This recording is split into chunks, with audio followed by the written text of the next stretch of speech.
Good evening. We'll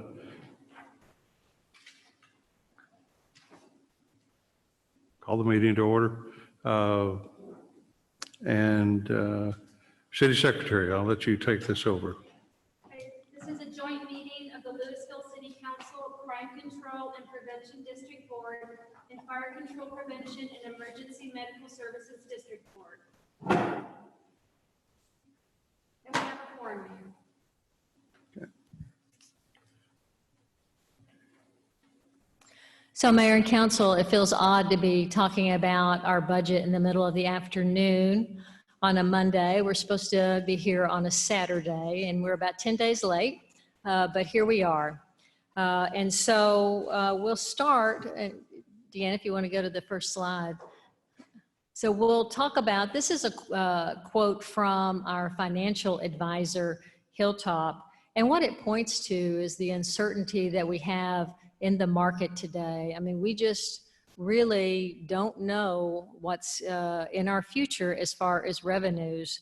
One statement that they made, it says basically massive government support has clearly kept individuals and many businesses afloat and contributed to a surprisingly brisk early revival of the economy. But unless the support continues, it is hard to imagine the recovery will move forward in an unbroken line. And so that is what we have prepared for. As we look at our sales tax today, it's not down, but we had planned for a 13% decrease in sales tax, which will affect your general fund and all of those funds that are supported by sales tax. We'll talk a little later about our property roll and the uncertainty we have with that also. So we have planned for the worst and we hope for the best. So, Deanna, if you want to flip to the next slide. So let's talk about the major changes to operations. And this is all funds. As you know, Council, we have 30 funds in total. We will not be talking about 30 funds today. We are only going to talk about those major funds that have major impacts on our operations. So within the all funds, 28 positions have been cut. That's in total across all funds. 3 were reductions in force, where 3 people actually will lose their positions as of the end of September, but we believe we're efficiency based. So now our full-time employee count has dropped to 813. That's the same count that we had back in 17-18. We have made various reductions in service to reflect those changes. Major service reductions that I think will be obvious to the public. One is a conversion of the Fred Herring Recreation Center to rental facility. As you're aware, the Fred Herring Center has been closed for months now because of COVID. And we've debated on what to do with the Fred Herring Center since we will be, hopefully, opening Thrive here. Stacy will talk about that a little later. So soft open in September and full opening in October, hopefully. So what does Fred Herring look like? And as we've studied it and thought about this, we think the answer is more of a rental facility. We'll be talking about that in more detail, but that's about an $86,000 savings to have that conversion. Next would be reduced hours at Thrive. And it's just really the aquatic facility where we're reducing hours. Once we open Thrive, we'll talk a little bit later about some hours reductions in the aquatic area. Reduced hours at the library. Right now, your library's been closed for months. We do still have the public has the ability to check out books online, pick those up at the window. Carolyn actually has sessions now where people can come in and use the computers.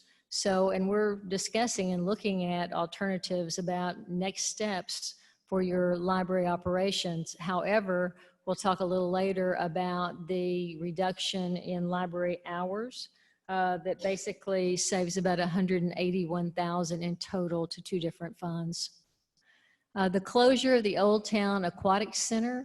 So the Old Town Aquatics Center did not open this summer in your budget. We do not plan for it to open next summer. So Stacy and her team will study Old Town Aquatic. You know, it's a much smaller facility than Sun Valley, tends to cater to much younger children. And so we are going to be looking at some alternatives as we enter the 2021 fiscal year.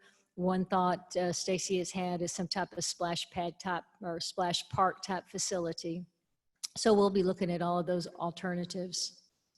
The elimination of red, white, and Louisville fireworks. In the last few years, we've had that as part of the summer music series. So, but we have cut that from the general fund, along with Rocktober, the Fall Fashion Festival, and some of the smaller events at Wayne Ferguson Plaza. And this one is, I think, most painful in some ways, and that's the elimination of our neighborhood programs. These have been really successful, helping individuals in our various neighborhoods to invest in the appearance of their properties. We have had to reduce that, but we'll talk a little bit later about some alternatives to adding those programs back. So now to talk more specifically about the general fund and the challenges that we faced. We had basically an $8.7 million revenue reduction that got offset. You remember that TERS number 2 under the TERS plan owed the city a reimbursement related to the bridge. That payback was made, and so that reduced the needed reduction to $7.3 million. But then, of course, we turned around, and we'll go over these in details. We had some additional expenses this year, a little over $1 million. So we had to find about $8.5 million to cut from the budget. I've been here 30 years. I can't remember ever having to find that number in our general fund budget. As we looked at the budget, we did several things as we kicked off this process. One, we told department directors that they needed to find 10% cuts. Look at your budget, study your budget, come back with 10% cuts. We told everyone to do that except Keith over in the utility fund, because we'll talk later about the fact our utility fund revenues are still very healthy. And so with Keith, we said you need to look at 3% cuts in many ways to find efficiencies in those operations also. As we looked at our goals, though, as we knew we were facing these cuts, I asked Gina and her team, as they looked at all the packages coming in from the departments, to look at those cuts that would be least impactful to our customers, that would be least impactful to the appearance of our city. You cannot cut parks maintenance workers and still maintain the look of your city with your medians and your parks. Those things are very important. So we tried to balance the cuts with those needs. And also, certainly, one of the goals the council has had for a number of years is to continually invest in our infrastructure. And so we have been able to get $3 million in your base to continue that street, sidewalk, and alley investment. With that, I'm going to let Gina talk to you about the revenue projections. Okay, so I'm going to spend just a couple of minutes on this one slide because there is a lot of information contained in this one slide. The overall general fund revenue decreases 8.7% from 100 million down to 91.8 million. So as we kind of go across the bar chart here, I wanted to start with taxes. Those two columns represent last year's or our current year budget versus what we're projecting for the upcoming year. Included in taxes are our property tax, our sales tax, our franchise fees, our mixed beverage tax, things like that. Property tax we've kept flat, and we will talk with you about the appraisal values we currently have and what your options are and how that will affect that general fund number a bit later. But right now, property tax is flat for your base budget. The sales tax, though, as Donna alluded to, is down just over $3 million in our projection. As she mentioned, at mid-year, we actually looked at over $6 million, decreasing it for the end of this fiscal year. That amount of decrease has not materialized. However, we are uncertain, as she mentioned, on the economic uncertainty surrounding all of the experts in the field, our financial advisors. There's no trend data that we can follow for this pandemic. We don't know what's going to happen, but in order to be best prepared, we're always a conservative city. We conservatively budget. So we are looking at decreasing sales tax 3.2 million for the upcoming fiscal year. We did just get our August allocation, which was for June sales, and that was up almost a little over 11% from last year at this time. So we've gone back and looked at the data. We were trying to figure out kind of where we're getting the revenue. You would notice that a lot of the retail, like our grocery stores, the Targets, Home Depot, Lowe's, all of those are up quite a bit. We also have a lot of online activity that has resulted in more revenue for us. And when we go back to look at our top 10 sales taxpayers, of those top 10, only 4 of them are actual retail based. So really about half of our monthly sales tax comes from retail establishments. The rest come from wholesalers or services that are taxable. They come from manufacturers. So as long as those companies continue to do well, I think our sales tax is continuing to do well. So that's what we're seeing right now. We're monitoring it. We're keeping an eye on it as closely as we can and trying to predict that. But as we walk through this, I think at the end you'll see that we're going to come back with you quarterly to let you know what's going on with that particular source of funding so that we can make better decisions as we go along and see what does materialize. Going over to the next column on licenses and permits, you'll see that those are down a little bit again. Those are where our building permits are. Right now, the activity that had already started prior to the pandemic is continuing construction-wise, but we are seeing a decrease in the amount of new projects coming online. So we'll see that in decreased building permits. A few rows over, you'll see charges for services. That's where our landfill fees are. We know that waste management landfill is closing, so we've reduced that source of revenue from waste management this year by $633,000, which leaves $633,000 in the budget, and next fiscal year that will be reduced to 0. So we anticipate that closure to occur during the next fiscal year.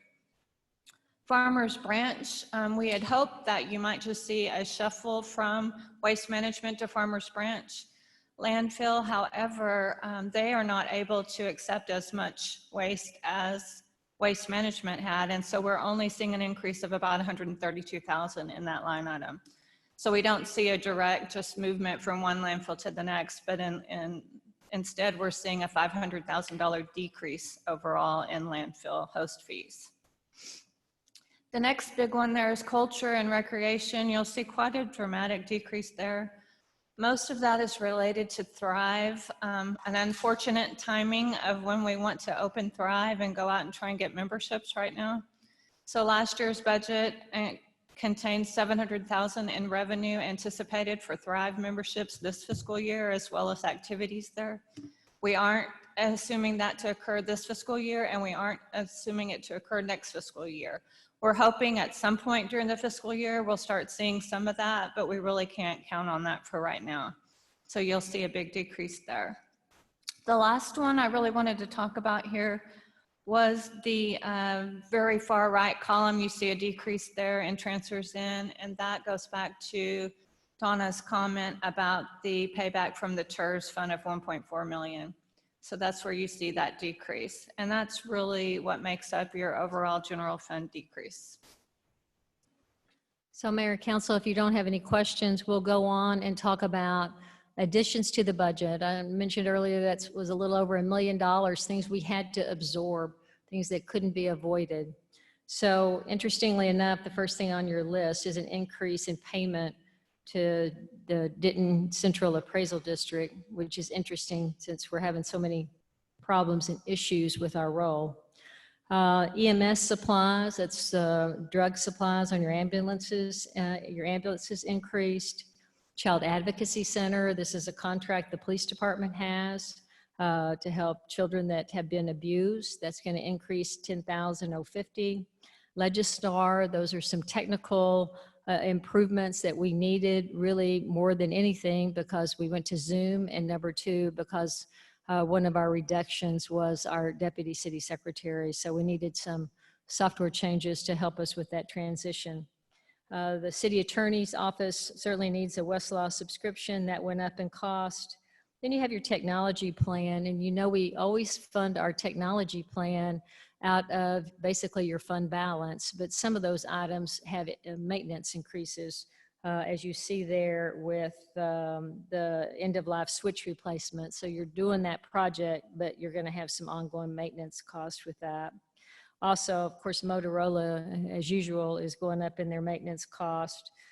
Some laserform license and Cisco SmartNet maintenance cost increasing. Some of the, I've talked with each one of you about all the shifts we did in personnel. You had people moving from crime control over to general fund, from general fund to Thrive. So lots are over to the 4B fund. So you had lots of shifting. With some of that shifting, like on that next one, you had a business information analyst position. That position was reduced, but then the system analyst that came over for crime control actually cost more. So we had to absorb that cost. And then we had many employees, so we'll talk about that in a minute, that took our retirement incentive package. And unfortunately, one was our purchasing manager. He's just been a great employee and really hate to lose him, but he has agreed as we go through this transitions to stay on part-time, and that's that $50,821 you see budgeted to handle that transition. Perhaps the largest impact to the general fund was absorbing the cost of Thrive. You'll remember last year we had planned to open Thrive near summer end, and so we didn't budget a full year. So you had that shortage, and we knew we would have that going into the 2021 budget. And so you see here the impact of Thrive, the $463,212 additional cost. We did try to offset some of those things. Stacy was able to freeze the cashier full-time position and reduce her part-time gym attendance. I will let Stacy talk a little bit about the pool schedule. Stacy, you want to talk about the opening of Thrive and the pool schedule while we're here? Sure. So right now what we're walking through with the team is how do we get through a soft opening in September and some sort of full opening in October, depending on what COVID will allow us to do. So right now, what we've got is in September, we'll do a soft opening to members only with some promotional tours and opportunities to get new members in and give us an opportunity to figure out how people move through the building and how we have to work through space limitations. And we're really kind of working through that schedule right now and need to talk with the city manager about it.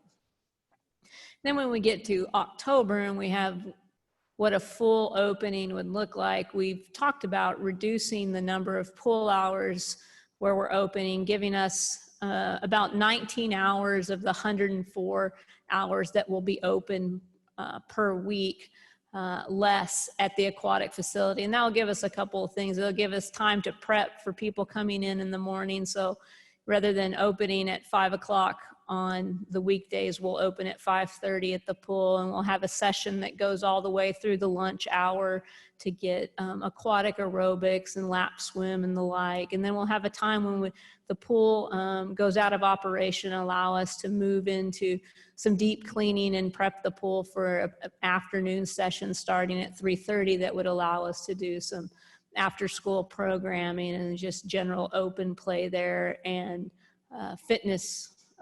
aquatic fitness programs in the pool in the evening.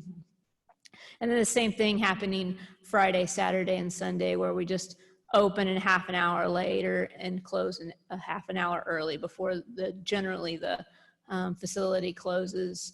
Right now, what we're looking in terms of block scheduling to accommodate what we would need to clean the facility during the COVID situation is coming up with blocks of time somewhere that we could shut down the facility for 30 minutes to an hour and work with Keith and his facility maintenance crew to do a deep clean in between sessions. That's worked for us at the pool, at the outdoor pools, and so we're thinking we'd have something similar there. Council, do you have any questions about Thrive? So let me move on to our recreation outreach program. So you'll remember in this year's budget, we moved the operations of Fred Herring Rec Center over to our 4B fund. Now with the conversion of that facility to a rental facility, we're going to take 2 of the employees and use that were involved in the management of the Fred Herring Center and move them back to the general fund because we want to broaden their responsibilities. And so those responsibilities will include the oversight of our Play Louisville on Wheels. This program has been really beneficial, certainly during this period of COVID, and I think will continue to be very beneficial to some of the kids out in apartment complexes and such that really just don't have access to our park system.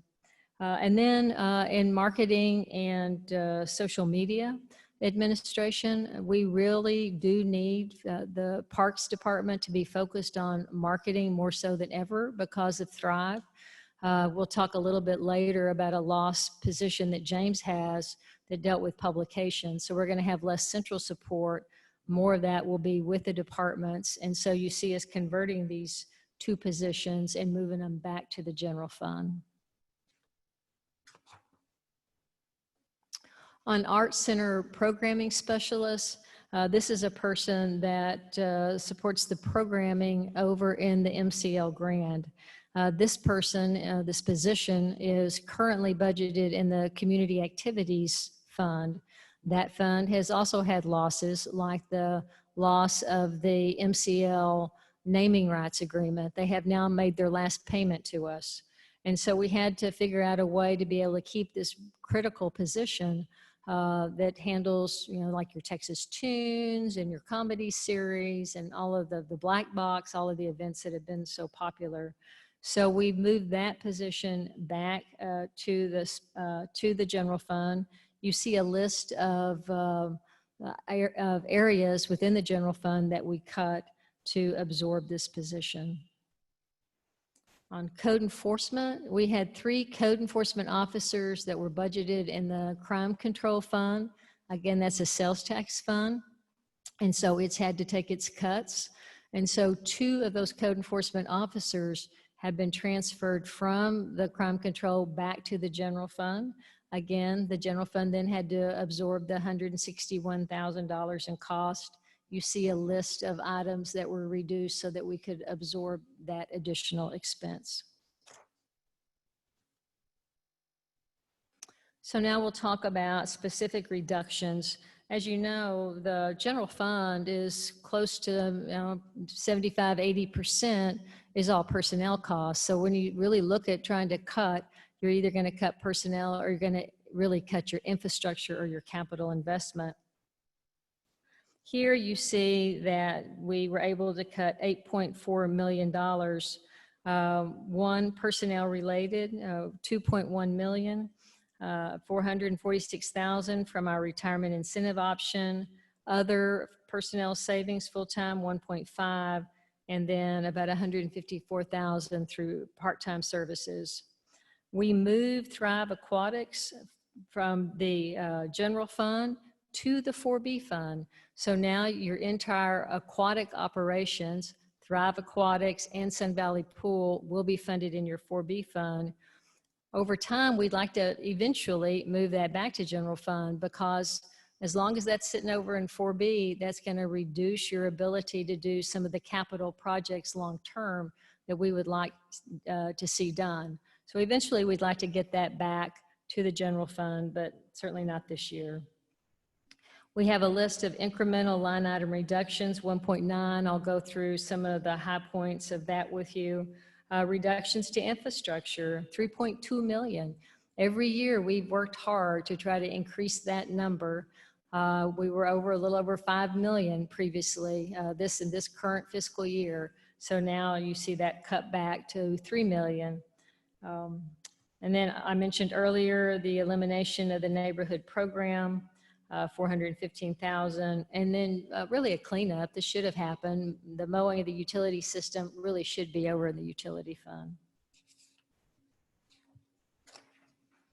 So your retirement incentive option, that was something that staff developed to try to make sure we avoided the need to lay off employees. You know, because as we said earlier, there's so many unknowns here. The worst thing I think in the world would be for us to take action because of this unknown environment, take people's jobs, and in the end, we didn't have to.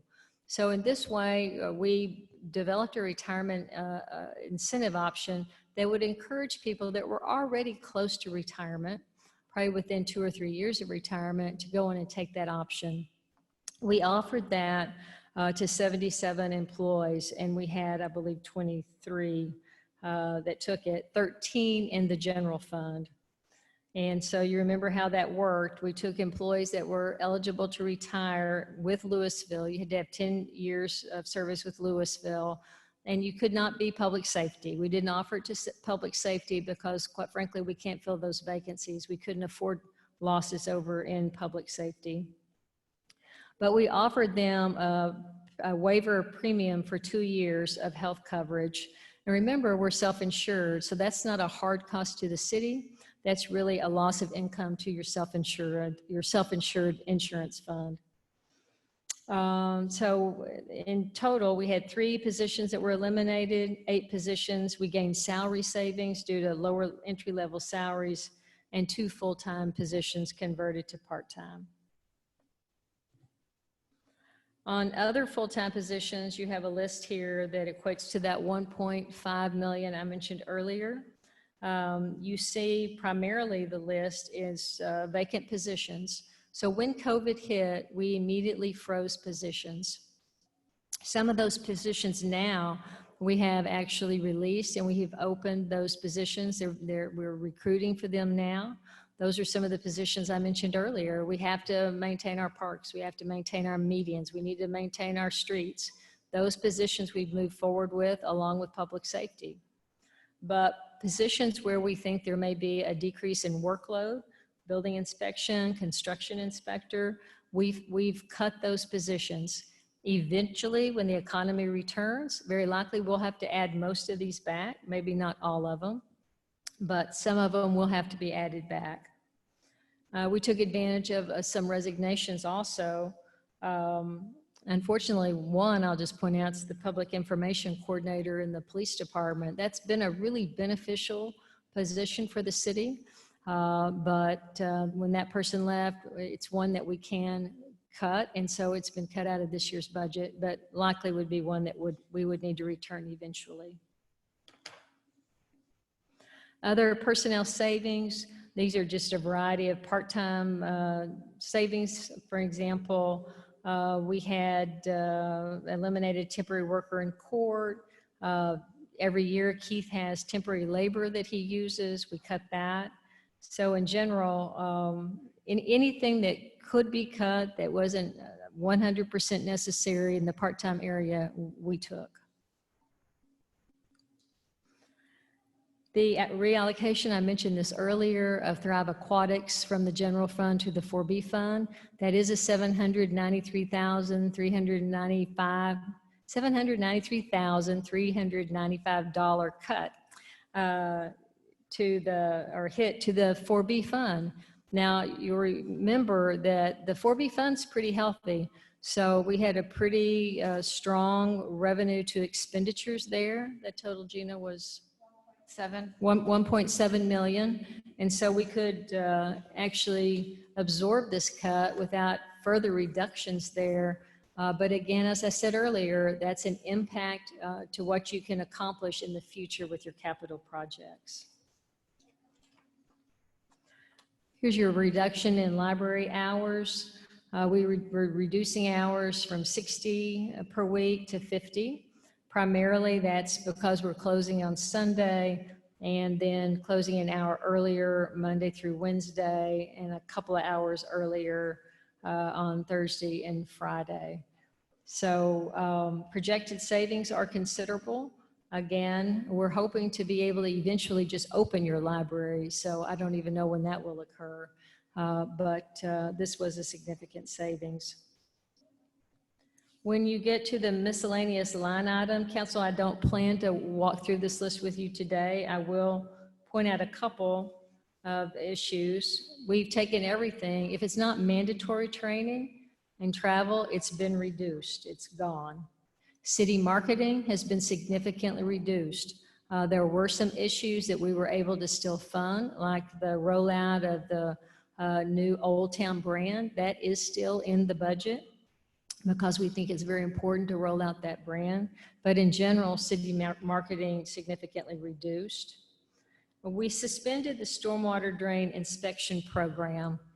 And we actually did that for this fiscal year when we froze the position or froze the project, and we didn't budget it in next year's budget. And so we need to talk about that when we get to the drainage utility fund. Recycling, as you know, we talked about this at retreat, the cost of recycling has been increasing. And so at retreat, you gave us direction to go out and negotiate an agreement where we would pass along the cost of recycling. Because at one time, remember, we made money on recycling. It's a cost now. Keith has done that, but we've had an issue with being able to negotiate the dealing with our sludge. Nobody seems to want our sludge. But he's working through those issues, and he will be bringing that to the council September 21st.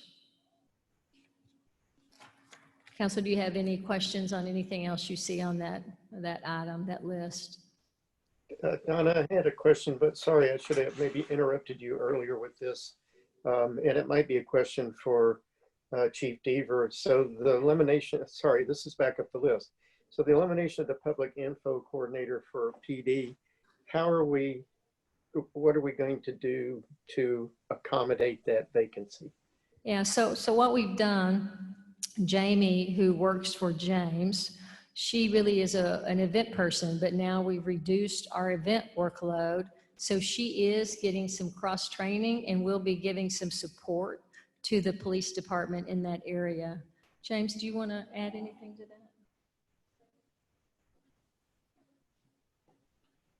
Yes, we've actually handled it a couple of ways. Social media is going through Jamie at this point. And then Matt Martucci is taking over news media as needed.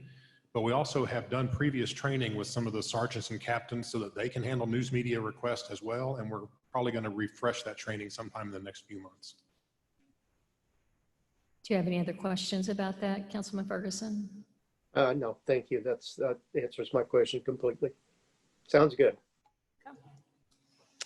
On that next page of reductions, just to point out a couple of other items. So the library, Carolyn did a great job on her budget. I mean, she dug deep, but that does impact certainly the programming in your library when and if we get to reopen. But you see 8,000 cut for some of her performers that worked the library programming, as well as we reduced library materials. We've really worked hard over the last several years to increase your investment in library materials. So that was one I certainly did not want to do and would want to try to bring back to you once we see the budget turning around. Another one that is one of my favorite projects is public education in the fire department. They have the clown program. I talked to Chief McNeil. They are working on being able to do that virtually, but the 2 performances as they do every year has been cut. And there's your fireworks for Red, White, Louisville reduced, and your economic development consulting services. So Jason's kind of on his own with no consulting services now, or very, very limited. We've had to reduce that item. And I'll respond to any other questions you might have about that list.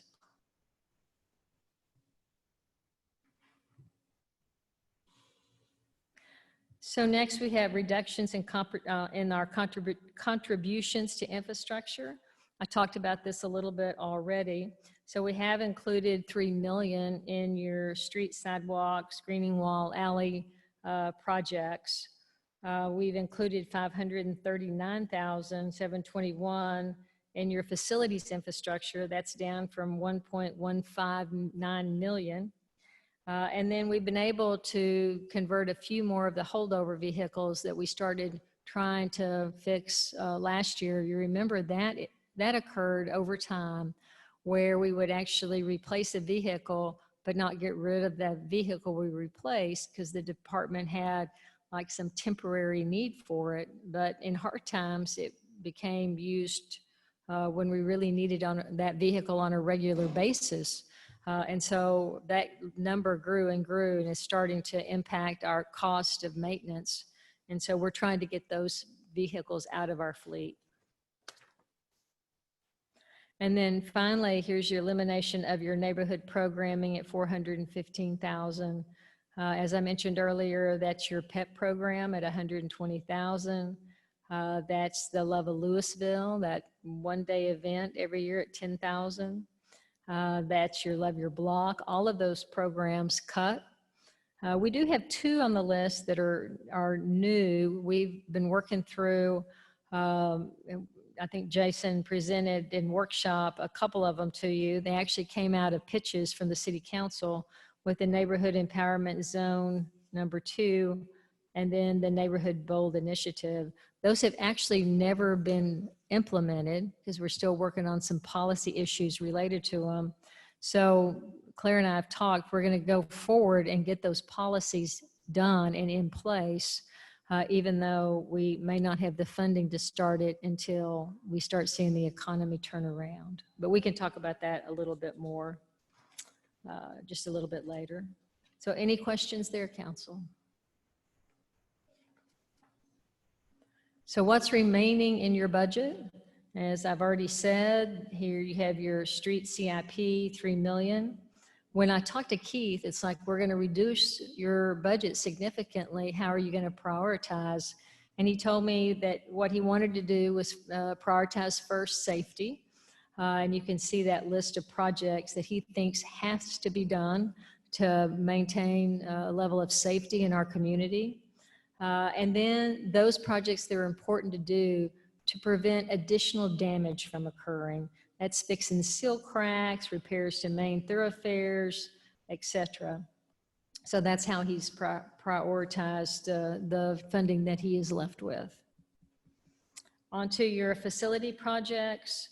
That number again significantly reduced, but we are continuing with our roof restoration projects, our LED retrofits, and we're continuing, I think, with this dollar amount to have some significant impacts. And then there's your list of holdover vehicles, able to convert 3 of those. Questions? Hey, Donna, I had a quick question about the infrastructure. I apologize, my dog is barking. The prioritization, what about projects that are also, I assume that we're going to prioritize projects that have additional grant funding sources as well. And correct? that's a great question, because we've been preparing just in case the feds start giving us money, that we would have shovel-ready projects. And so we are planning that. We do have shovel-ready projects. Some of that could come in the form of some of our debt sale or some dollars that we also have over in CIP. So we are looking at that, Councilman or Councilwoman, sorry about that. And so we are prepared to do that.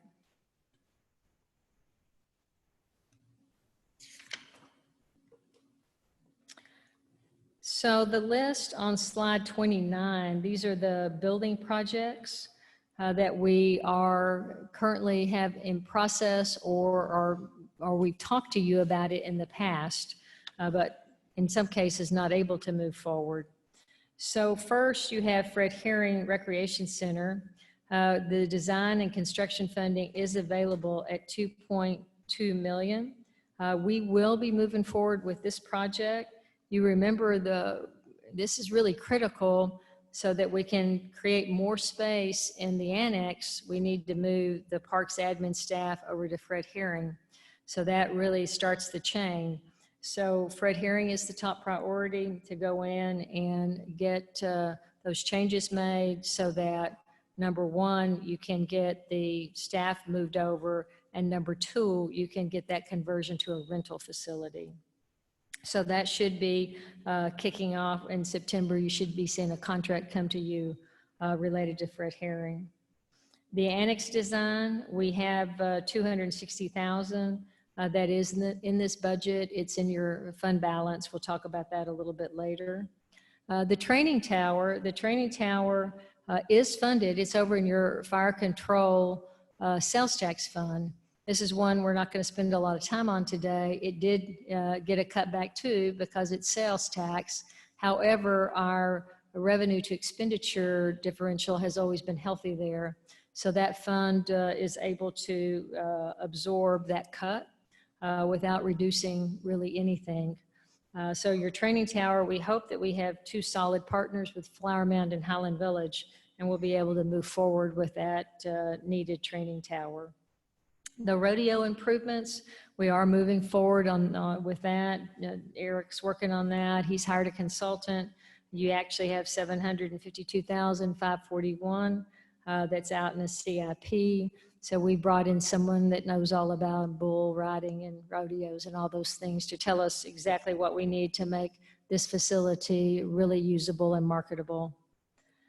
Public safety complex, this is one that really we talked about at retreat, that we would start moving forward and we would look at really a bond program. So obviously this is not the climate to move forward with a bond program. So at this point, we've looked at moving it out to coincide with your already planned bond program related to streets and parks. And so it would be moved out to 2024. That's a significant increase in cost. It was already a $60 million project. That bumps it to a little over $80 million project. Hedrick design, Stacy's working on that now, moving forward. And we have funding and proposed in the 4B fund at $900,000. So you'll be seeing that design come back to council for some council direction and input. Basement remodel, we have $3.19 million. We actually borrowed some of that money so that Keith could go in and move forward with the design of his fleet and facilities building. When we sell the debt for that fleet and facilities building later in 2021, those are COs that are planned for the spring of 21, we would pay back the basement project. That's one that we don't really have any plans at this point to move forward with unless we can maybe come up with a little cheaper alternative. And then finally, you see the fleet facility and design is underway on that project. And I can answer any questions that you might have.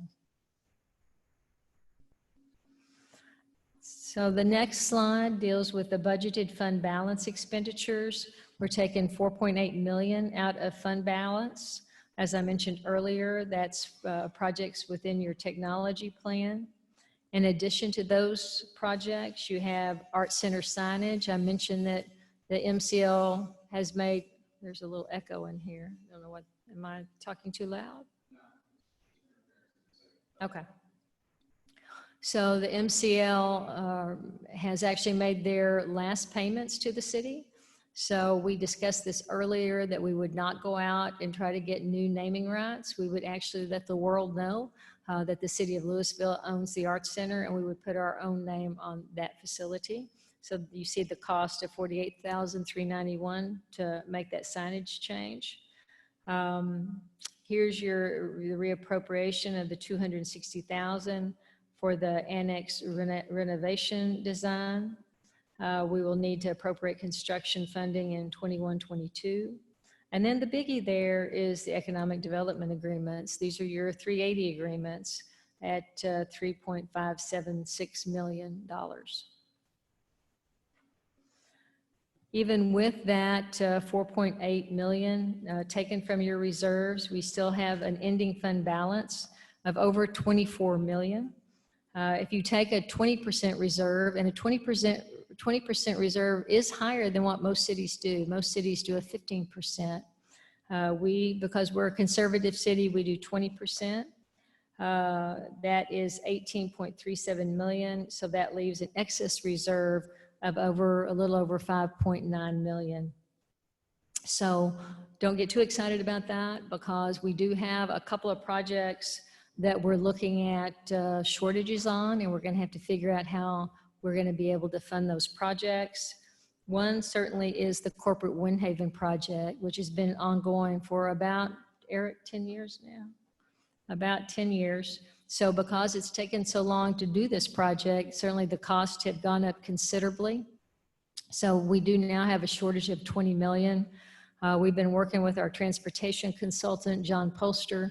He thinks he has 8 million covered for us from the COG. We've also been talking with Commissioner Mitchell. I think over the next 2 to 3 years, she'll be able to supply another 8 million. That leaves us about 4 million short on that project.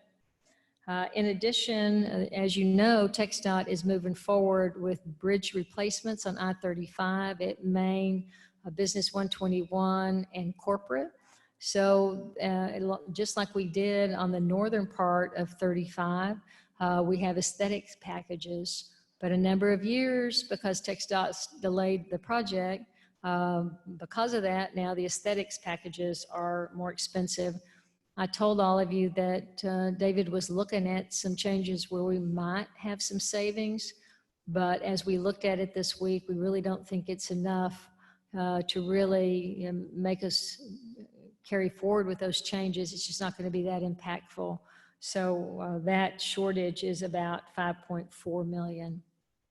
So those will be issues that, council, we still need to look for, work through. We have certainly some issues. Remember, we have the CARES funding that's sitting out in CIP. We also have the money related to the fire grant that we got last year. So those are some areas that will give us a little bit more flexibility as we move forward and try to fill in those holes. So council, if you don't have any questions, I'm going to turn it over to Dave, and he's going to talk about the tax rate information. Okay, starting on slide 33, in the 2019 legislative session, the Texas Property Tax Reform and Transparency Act of 2019 was passed. It was also known as Senate Bill 2. Now, a number of changes or impacts to the way we do property taxes were made with that reform. The first were procedural changes for adopting a tax rate, primarily the schedule and the timing for when the public hearing must take place. Another impact was the modification of the appraisal process that allowed a certified estimate to be provided in lieu of a certified roll. And we're seeing the impacts of that right now with Denton Central Appraisal District only have, well, actually they've had 40% of the properties under review at this time. The third impact from those legislative changes has to do with the terminology that's being used. Some really confusing language. What was the effective rate is now called the no new revenue tax rate. And the rollback rate is called the voter approval rate. Now, those were the simple changes. The more, I guess, painful change had to do with the rollback rate, or the voter approval rate, which was reduced from 8% to 3.5%. And if we exceed the 3.5%, it's no longer a elective election. It is an automatic election on behalf of the city. Slide 34 is a table of our property tax rates going back to 2005, 2006. You can see that the city has historically maintained a level rate over that period of time. In 05-06, our rate was a little over 45 cents. It is currently sitting at 44.3301 cents. And just for your information, also the INS rate, the rate that supports the debt, is remaining flat during that period of time, except for a 0.5 cent change in 17-18. Slide 35 is some information that we took into account when setting the tax rate. At the start of the meeting, Donna had prepared some information or presented information from Hilltop regarding the uncertainties, and that obviously we took that into consideration when setting the tax rate. We also received some information from the North Texas Commission that recommended us following or keeping some certain points in mind when we're setting up our tax rates. And the understanding is that there would be likely a 2-year period or longer before we start recovering from this pandemic. The last bullet point I'd like to point out is the switch to sales tax sourcing from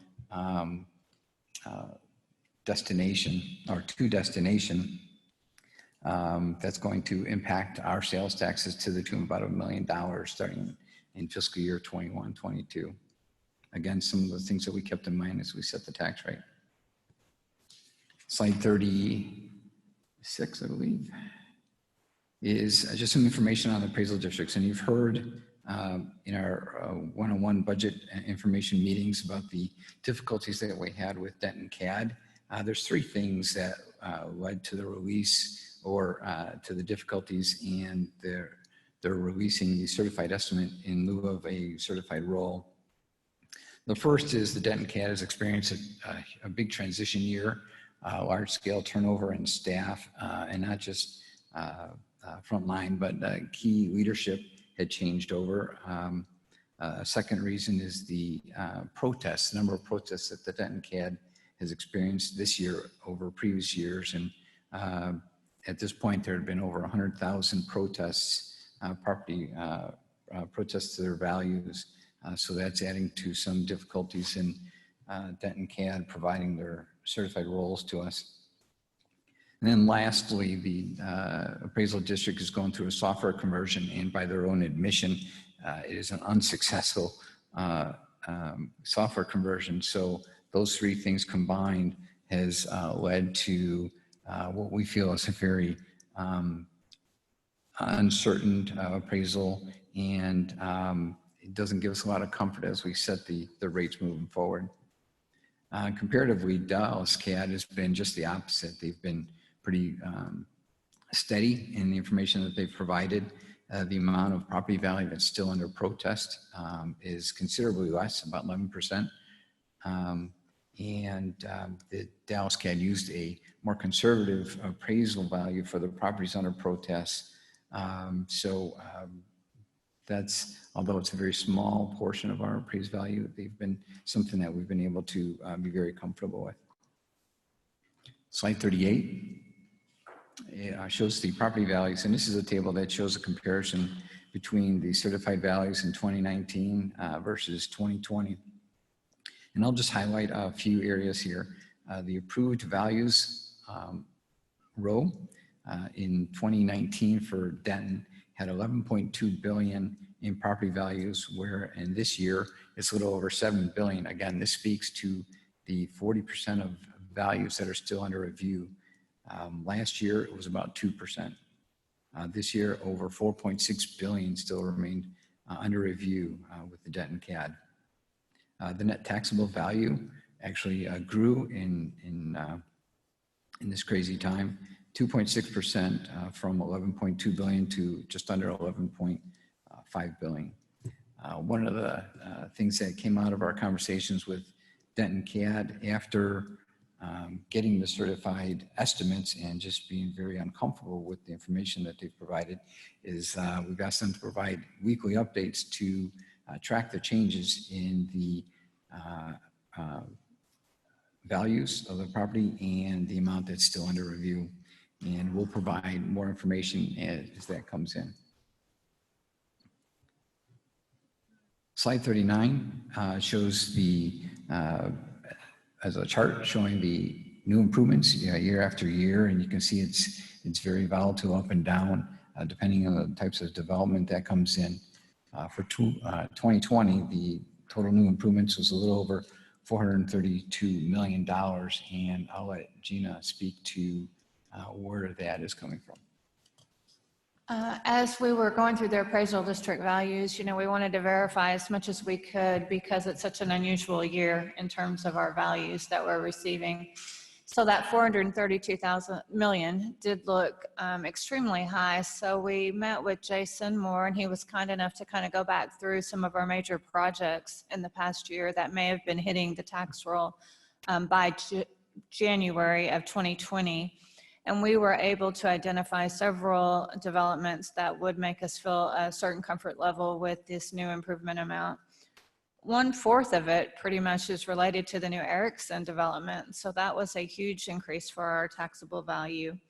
Also, we had several new residential developments in the Old Town area, as well as the Tower Bay multifamily facility or complex there. And so we got very comfortable with the 432 million being a viable number. So I think we're proud to have that number in Louisville this year.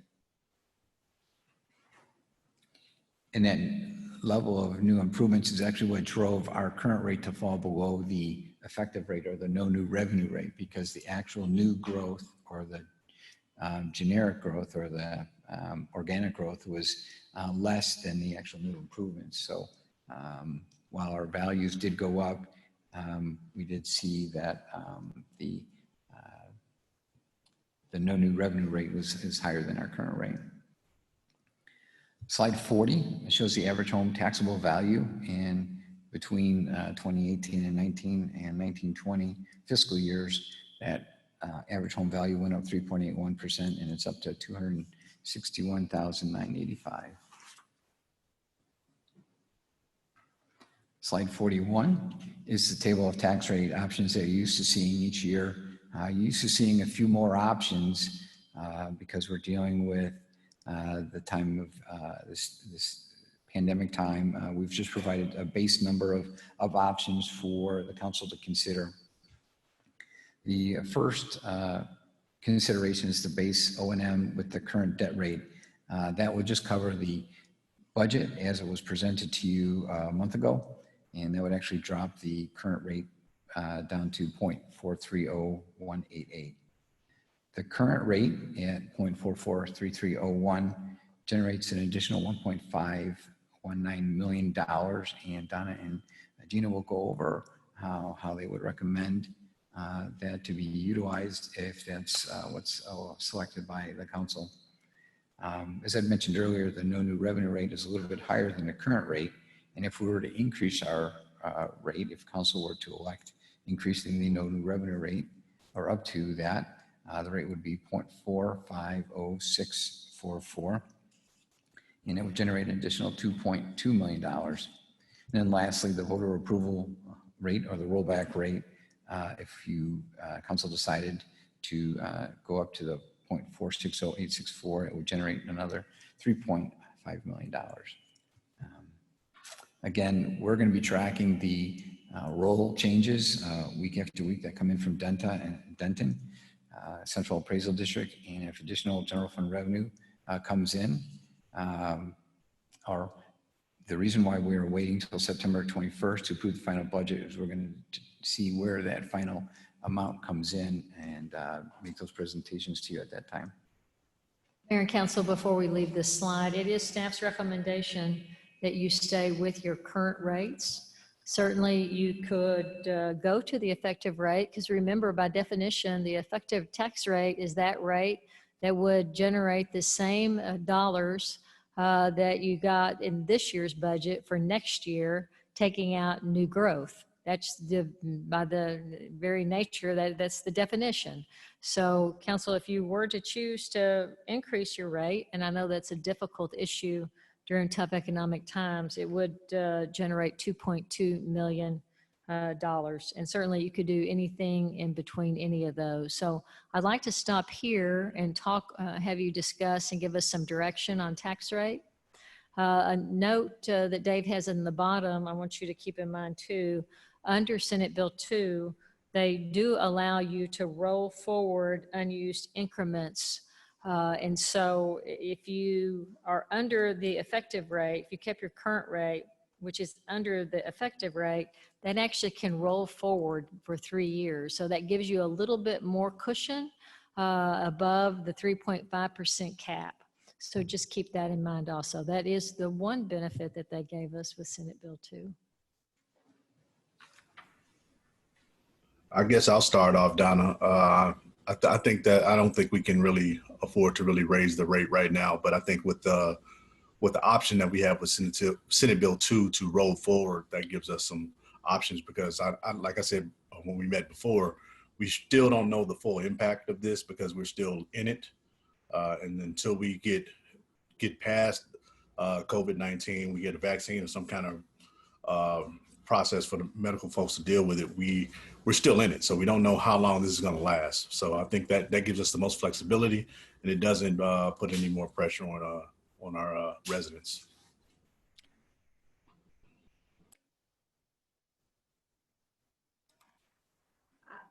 I'll go next. I agree with what Brandon is saying. I'm also just, in addition to that, I'm just looking at I'm looking at the table and seeing, you know, the categories of what gives us the most additional general fund revenue.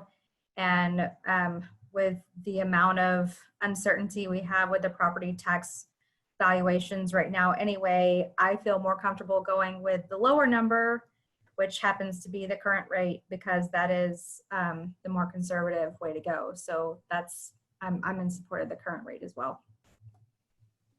I'll go next. I'm in support of the current rate. I think it's a tough economic time to be, even though we can raise the rate and still justify that it generates no new revenue. I think it's a tough economic time to be doing that. The other side of the coin, though, is I definitely am a big advocate for always keeping all your options on the table. And since it's rare that Austin gives us any gift, I certainly don't want to look this one in the mouth. I'll take it.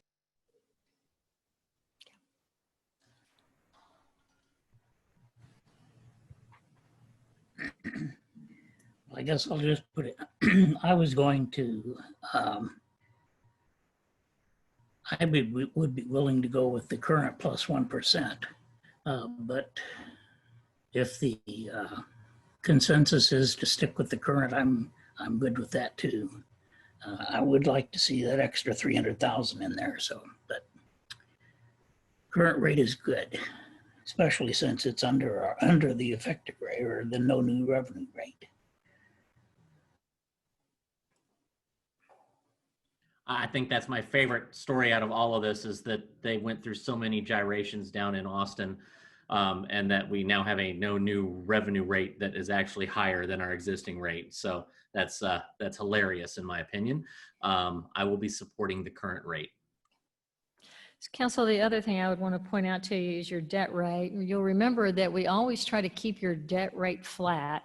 And if you turn to slide 42, you see the 2015 bond program, the $135 million program, what we have sold to date and what's still left to sell. We've been having conversations with First Southwest, Hilltop. Old habits die hard.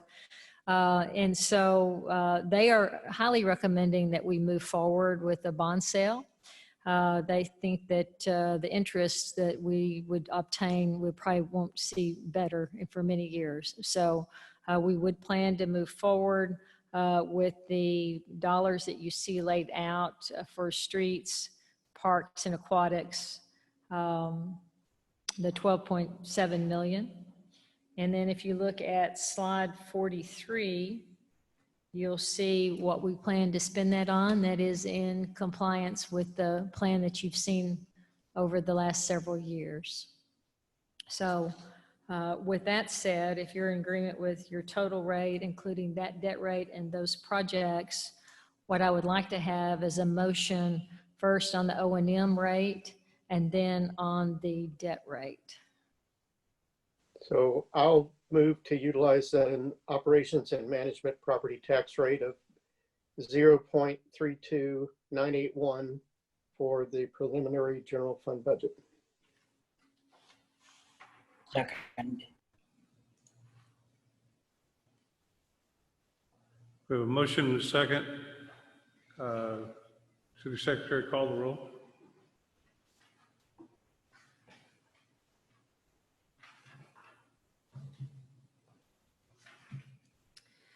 Councilman Troyer, Aye. Mayor Pro Tem Ferguson, Aye. Councilman Gilmore, Aye. Councilmember Jones, Aye. Deputy Mayor Pro Tem Green. Aye. Mayor, those were all aye votes. Okay, motion passes. Mayor, I'd like to make a second motion. Move to utilize an interest and sinking property tax rate of 0.122320 for the preliminary debt service fund budget. Second. Okay, we have a motion and a second. Is there any discussion? Hearing none. City Secretary? Councilmember Troyer, Aye. Mayor Pro Tem Ferguson, Aye. Councilmember Gilmore, Aye. Councilmember Jones, Aye. Deputy Mayor Pro Tem Green. Aye. Mayor, those were all aye votes. Okay, motion carries unanimously. So Mayor and Council, on slide 44, just another point of discussion that is unique to this year. So under Senate Bill 2, or the Texas Property Tax Reform and Transparency Act of 2019, municipality can exceed the 3.5% cap up to 8% while cities are in a disaster situation. I think when they passed that law, they really were thinking of a hurricane or a tornado or something like that. But certainly then a pandemic hit. There was a question submitted to the Attorney General's office, and they did say that this situation, the pandemic, does meet the definition of a disaster. So on item 3 on this meeting's agenda, you have as part of that item a resolution that actually would allow you to go up to 8% this year and the next 2 years. You can only use it the next 2 years if the values do not exceed those future years. The value does not exceed the values established in January of 2020. And what this does, council, it really, I'm not worried about this year. You've already said you want to not only stay below the rollback rate, you want to stay below the effective rate. But what happens next year if we have a significant drop in values? We just need to be prepared. This gives you a level of flexibility for the next 2 years. And so for this reason, we do recommend that you consider it. You don't need to make a motion now. That really is, again, on item 3 on this meeting's agenda. But I can't answer questions.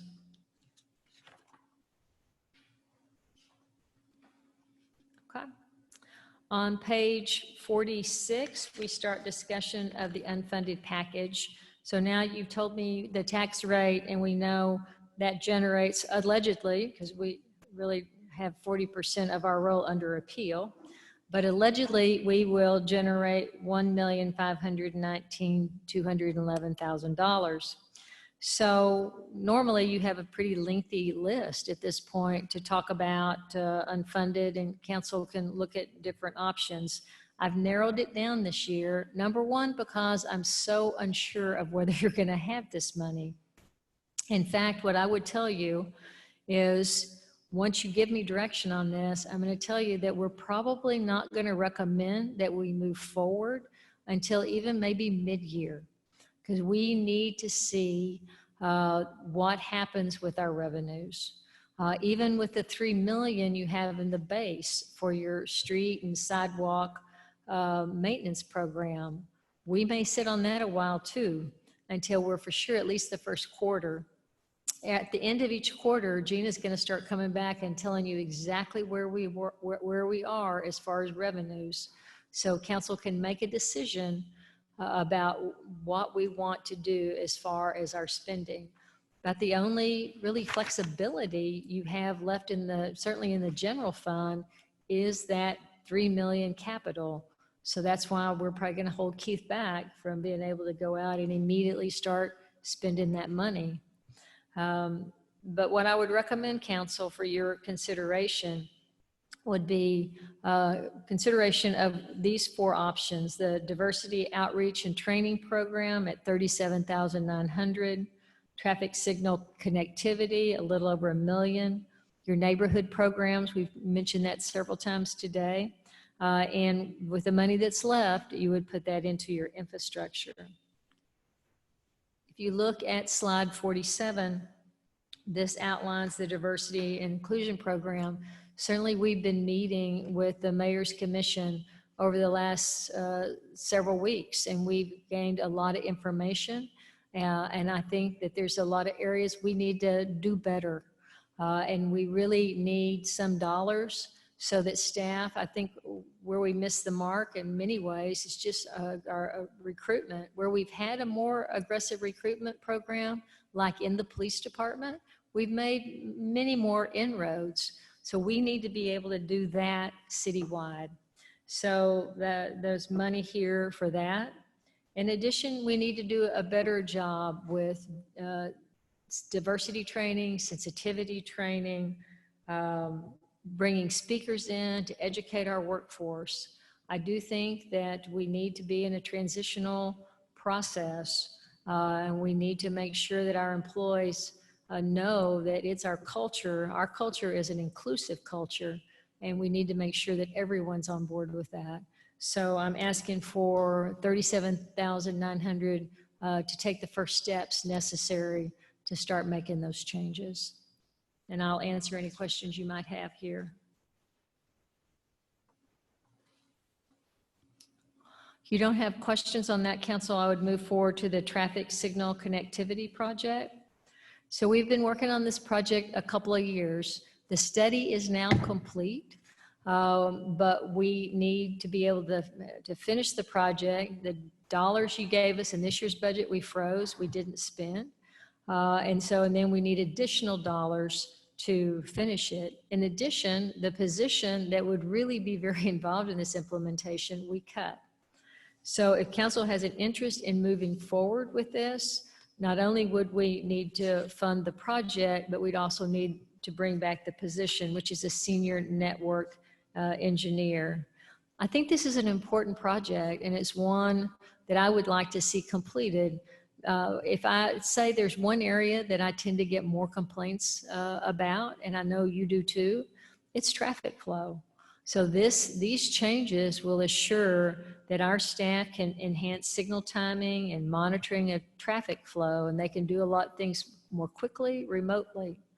I've got both Keith and Chris that could probably speak to this project in addition to what I've told you. Do I have Chris? Oh, there he is.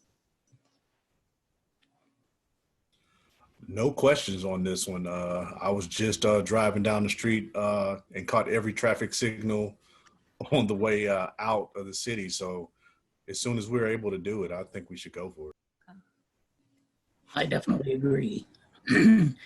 And I know, excuse me, your comment that this is one of the major things that we hear about is definitely correct. So this is one I think we really need to do.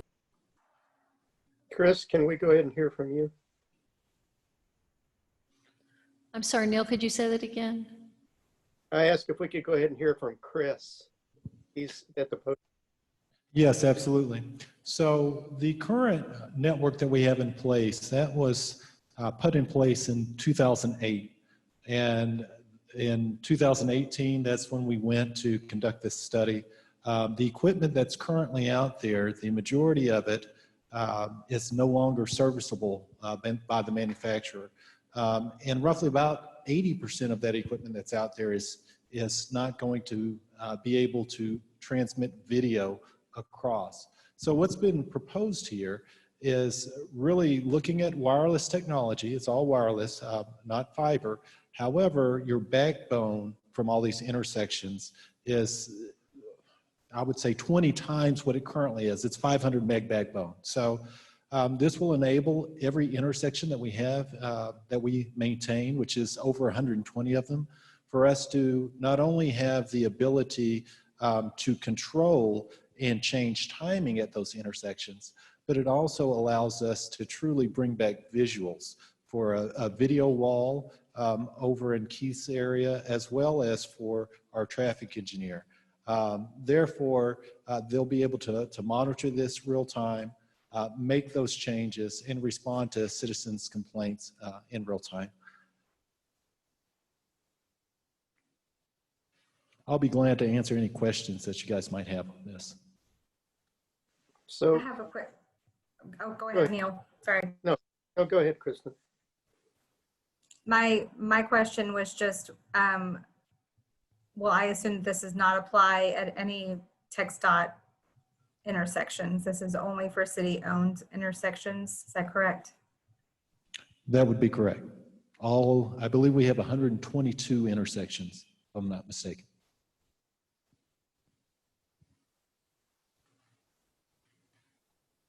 So that raises an interesting question. TxDOT has its camera system on some intersections. Can we integrate with their system and at least see what's going on?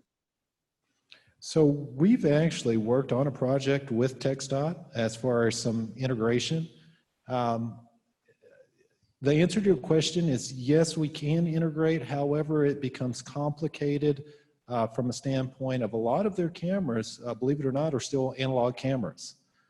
And so there is the ability to do some integration, but it also brings in security concerns and supporting some legacy hardware. But yes, sir, it is possible. Okay, so it's possible but problematic. Correct. But at some point in the future, I would like to think TxDOT will be replacing or upgrading, might be a better word, those analog cameras. So maybe that'll improve the options. Yes, sir. In fact, what we've seen and with the Dallas Tollway, they've recently, all of their cameras are totally IP based. I don't have any other questions. Thank you very much, though. I had a quick question about that. If we were going to integrate into TxDOT's cameras or pull them into our system, there's an additional cost associated with that, right? Yes, absolutely. And as I spoke earlier, there's also some security concerns with that. But yes, what you're seeing now does not encompass merging those two networks together.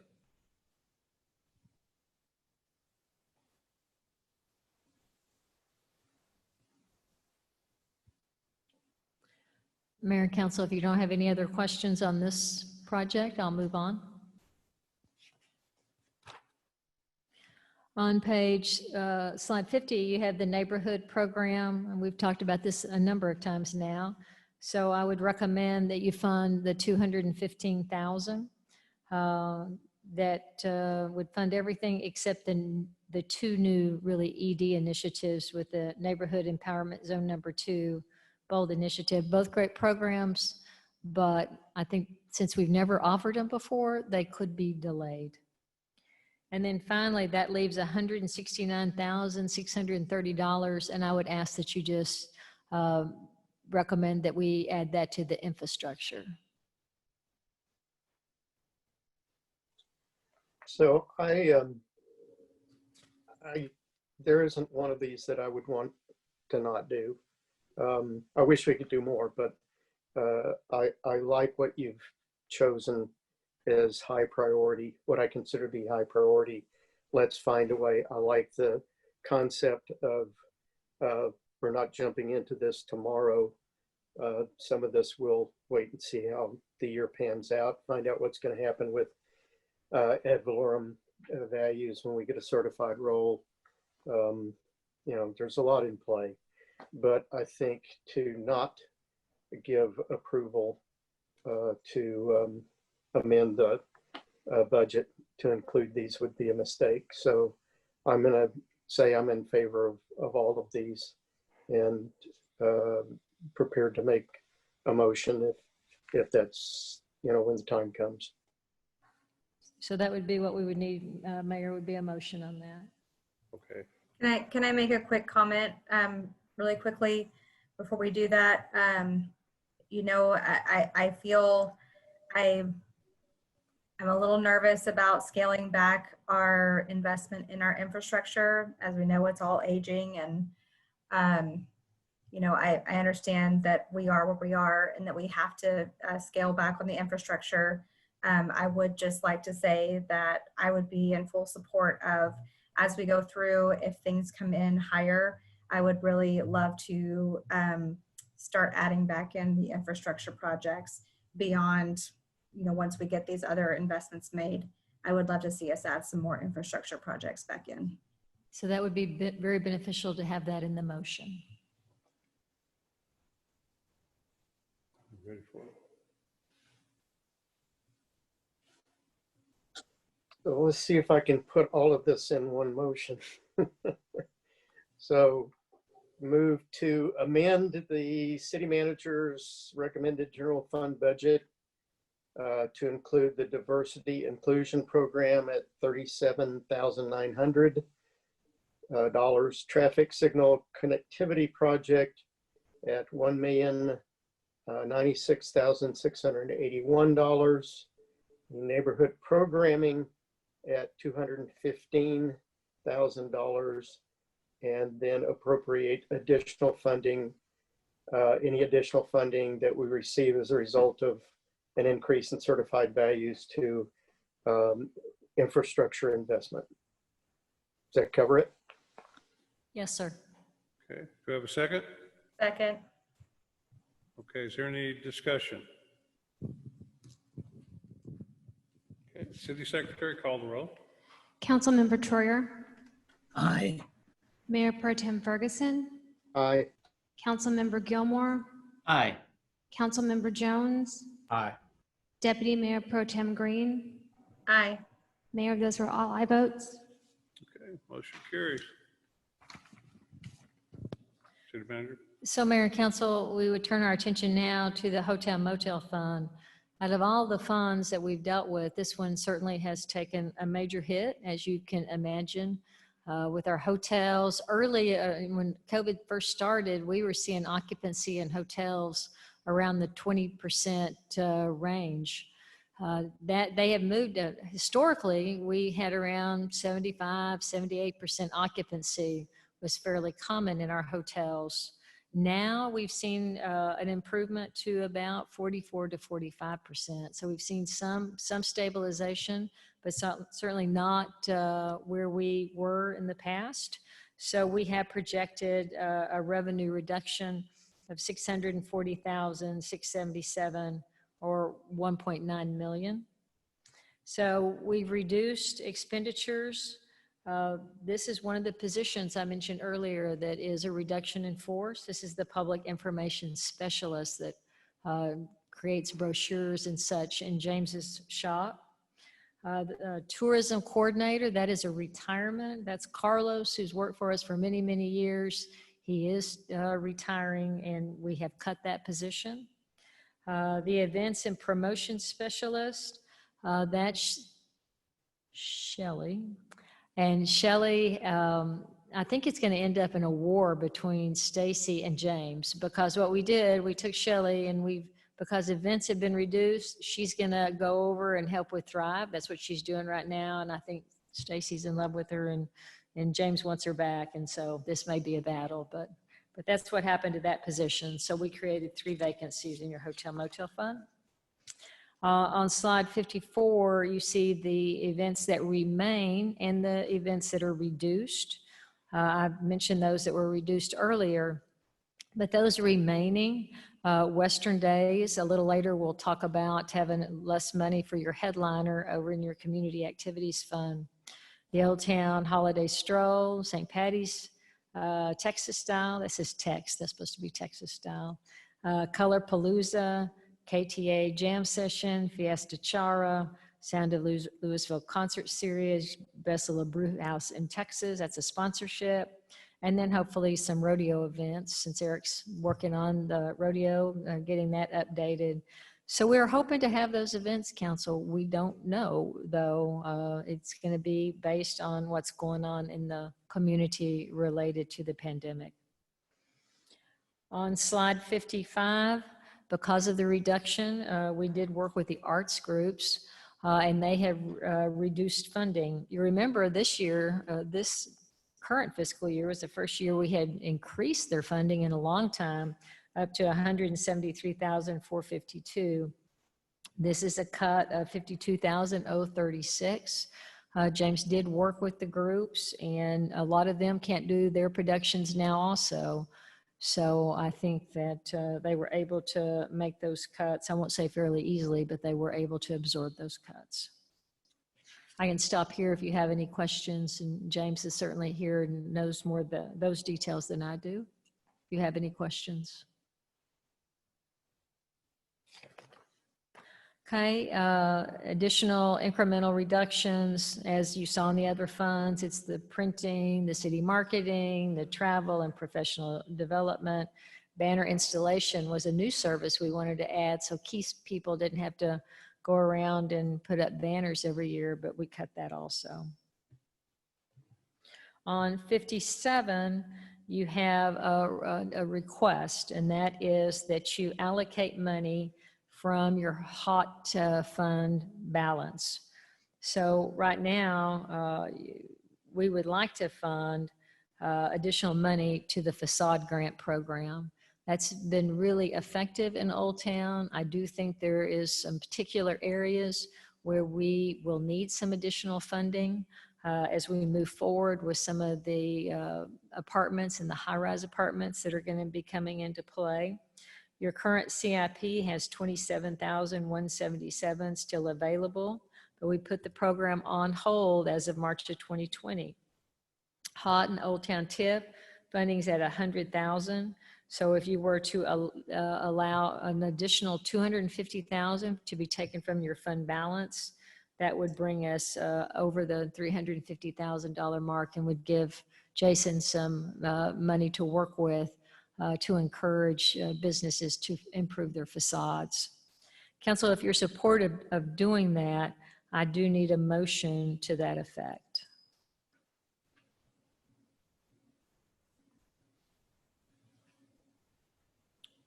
You ready for the motion? Mm-hmm. Does anyone have the motion? I'll so moved. Second. Okay, we have a motion and a second. Is there any discussion? Okay, City Secretary, call the roll. Councilmember Troyer, Aye. Mayor Pro Tem Ferguson, Aye. Councilmember Gilmore, Aye. Councilmember Jones, Aye. Deputy Mayor Pro Tem Green. Aye. Mayor, those were all aye votes. Okay, motion passes unanimously. Thank you.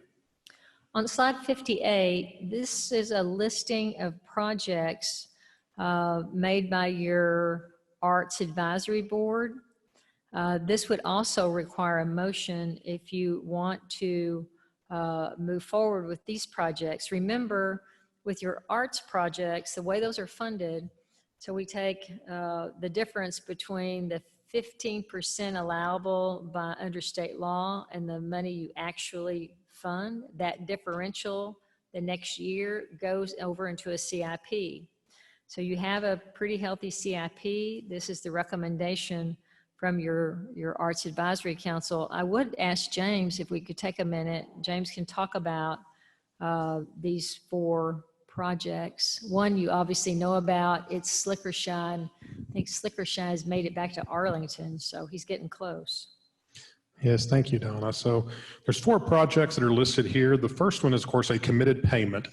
That is the annual installment payment that we make toward the Slicker Shy sculpture. So that's $50,000 we've already programmed into the capital project. And yes, as Donna said, we have picked up Slicker Shy in Cleburne, moved it to Arlington, where it is in safe storage while the our art expert performs a thorough inspection and examination. We expect to receive his final report by the end of this week. And if all goes well, which we believe it will, we could be within 3 or 4 weeks of having Slickershy return home to Louisville. So keep an eye out for information on that. The second item is the #1 new project from the Arts Advisory Board. And it fits nicely with the inclusivity we talked about earlier, but it really comes out of the Community Inclusion Task Force we've had for the past couple of years. And that is placing most likely a stone sculpture at Central Park that would tell some of the Chin story. Central Park is heavily used by the Chin community, especially Sundays after church in the large green open area. The board liked the fact that we would get away from bronze for a little bit. We have a lot of bronze coming soon in Old Town, and also that we get out of Old Town because public art should be a citywide program. So this was their #1 project request for 2021. The other 2 items you see there, one would be a series of small 2-dimensional metal cutouts that could be attached to buildings or trees or poles, and would be a series of maybe animals or a series of plants, or, I mean, there's details still to be worked out. Most likely, because you want these in a geographically identifiable area, so it could be in a park, could be in or around a couple of our neighborhoods. We could probably run it through the triangle. They haven't really discussed where they'd want to do it yet, but this is a concept they like. The 10,000 is basically the starter kit, if you will. Expansion kits are available as we move forward. So we go out there and do our first batch of probably 8 to 10 of these cutouts, maybe a little bit more. And then if we like it and if we are pleased with the results, we can do more as we move forward. And the last one, you probably remember we've done wraps on the utility boxes, the signal control boxes in Old Town, and also along Business 121, our little wildflower corridor. These are popular. They're pretty easy to do.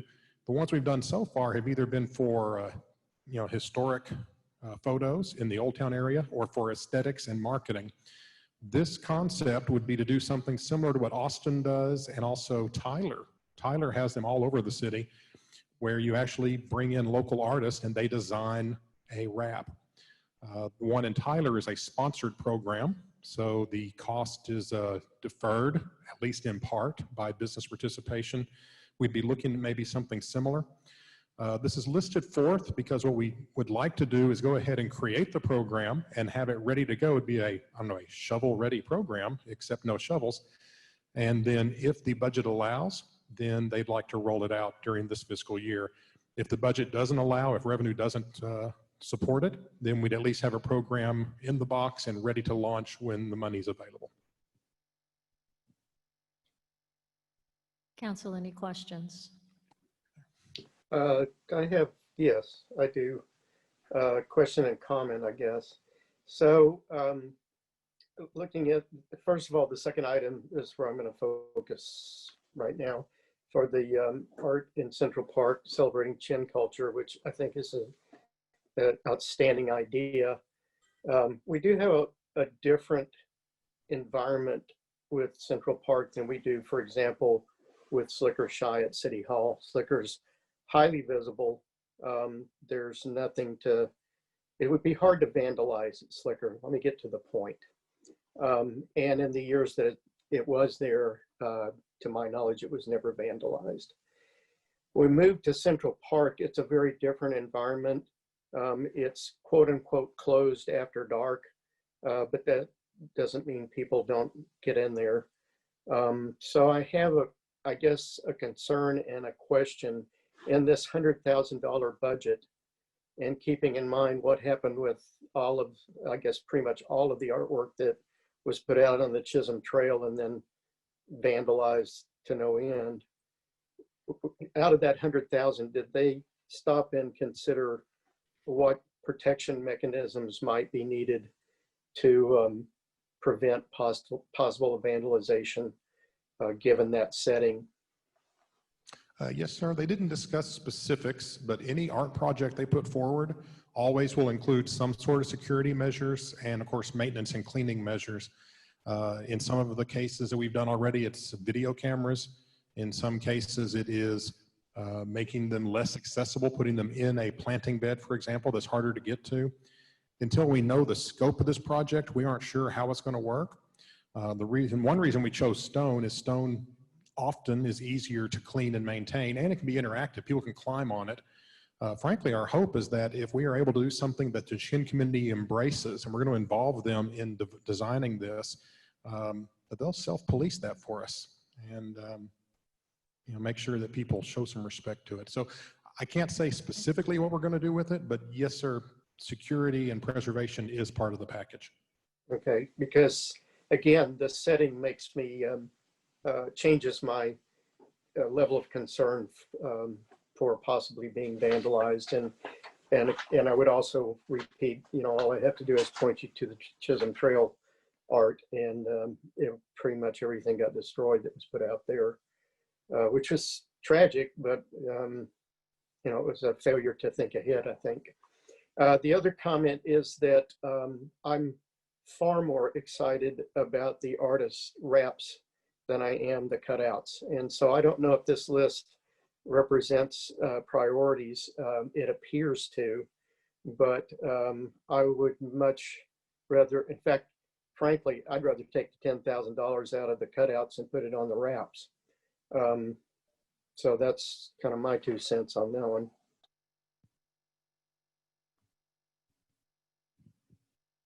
Any other questions from council?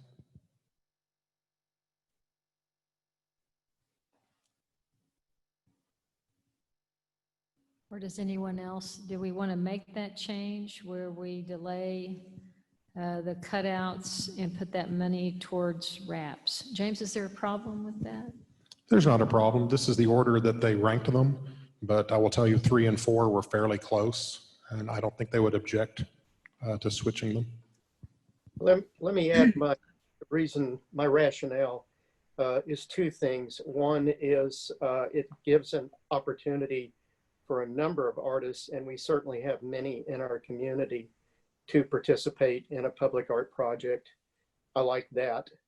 And then secondly, it distributes public art all over the city potentially over time, and puts it in, you talk about, we put everything in Old Town. This would put everything anywhere, and potentially over time. And so I like the fact that both of those goals are accomplished. With the small cutouts, first of all, you got to find them, and secondly, we're back in Old Town again. So yeah, I'd rather put the 10,000 with the 6 and next to the cutouts and do the wraps and extend that project for more opportunity to artists and visibility. I had understood that the cutouts were not in Old Town. Were going to be put in other areas. Was that not, did I misunderstand that? No, sir, that was the intent of the board, is they be somewhere not in Old Town. None of the projects you see here, except for Slicker Shy, was specifically slated for Old Town. Then I'll remove that part of my comment. The rest of what I said stands. I like the idea of cutouts around, so that's my comment here.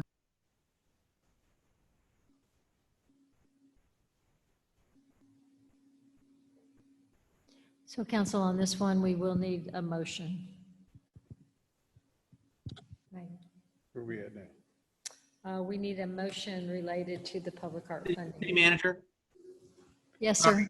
Sorry, Mr. Kunke asked if there were any questions. I really didn't have any questions. Councilman Troyer handled my question, but did have a comment. I actually happened to be in Lubbock this past weekend, and they had a whole bunch of, now these probably were bigger than what we're talking about, but 2-dimensional cutouts in various spots around the city. I thought they were actually kind of fun and novel, and was actually going to talk to staff about it.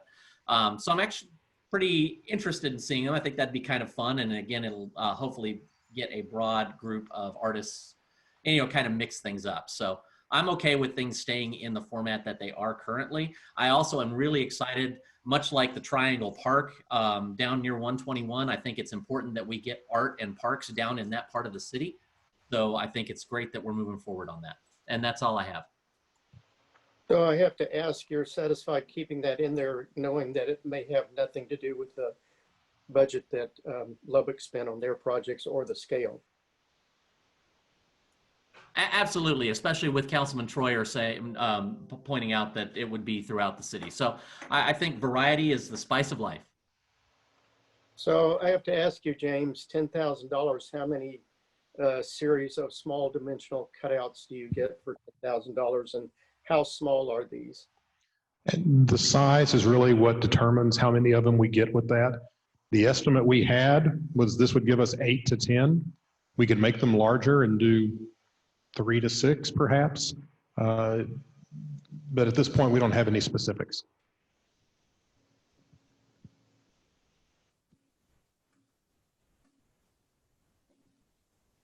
Yeah, this, I don't know, this is too much unknown for me on that project.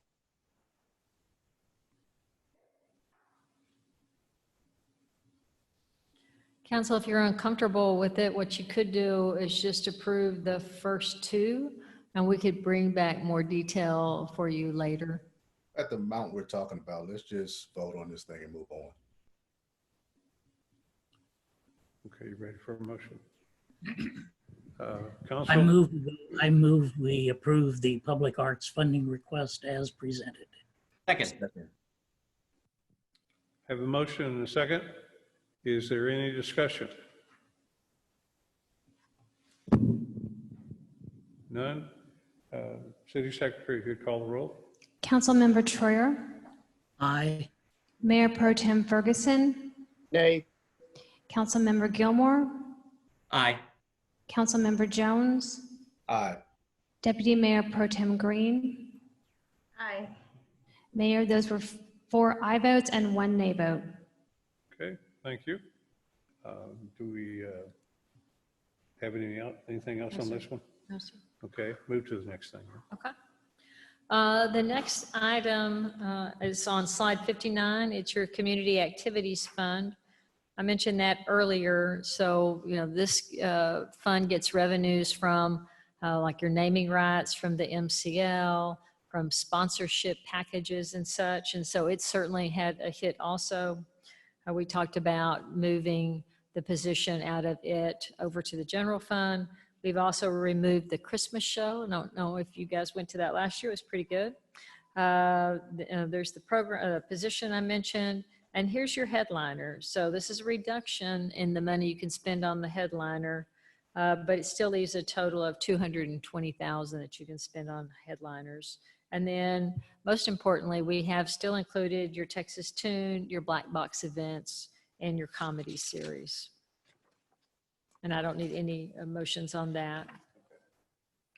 Gina, you want to cover the Community Development Block Grant?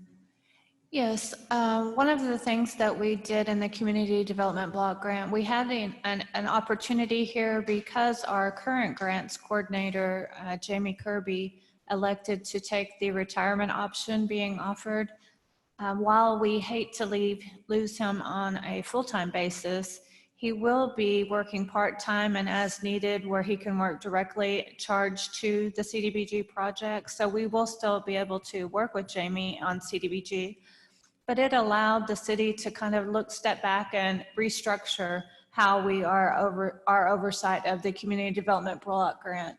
So Claire and Chris and a lot of people, Deanne was involved, spent some time on looking at how we currently have the oversight of that grant.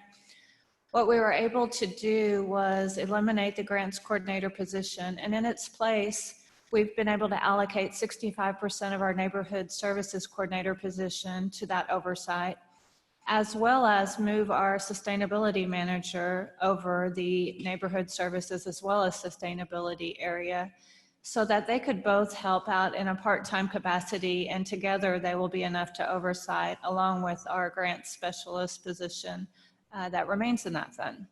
So all of that shuffling and movement allowed a $32,000 decrease to the amount of funding that we were having to contribute from the general fund to the CDBG fund on an annual basis. So council, we don't need any motions there, so we can move forward to the crime control unless you have questions on CDBG. Crime control and prevention. I've talked about most of these items on the list. Again, the sales tax funds all took a hit. And we did eliminate the business information analyst position. So we didn't lose the person. Keith had actually a vacancy in the business information analyst. So the incumbent actually moved over to that vacant position, and then we cut the position here. We talked about the 3 code officers, and the one-time funding, as always, from the police department was removed. And you'll be happy to know that we still have budgeted money for the police banquet. With that, that gets us to utility fund. And I'm going to turn it over to Gina and Dave and Keith to talk through this fund with you. So for the utility fund, we actually have a revenue increase in this fund, which is unusual. Up until this point, we've only been talking about our revenue woes.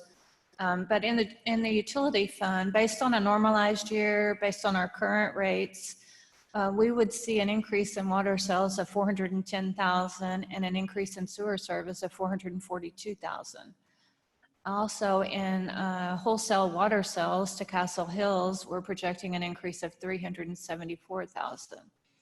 However, offsetting those increases are decreases to our water and sewer capital recovery fees of just over $500,000. And just like in the general fund where we talked about our building permits and slowdown in that development activity, you're seeing the impacts of that here on the utility fund in the terms of capital recovery. And then lastly, our interest earnings decreased to $115,000. That's citywide.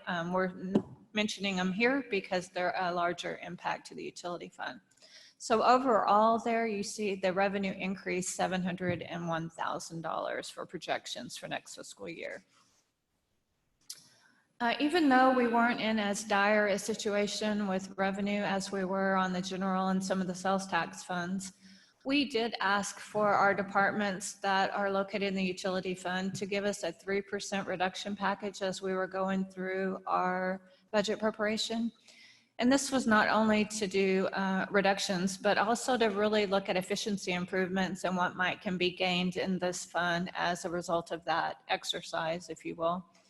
One of the great things that came out of it was a restructuring in the utility fund that allowed some efficiency improvements in Keith's area. And I believe our city manager mentioned that early on when we talked about some of the changes in the overall city.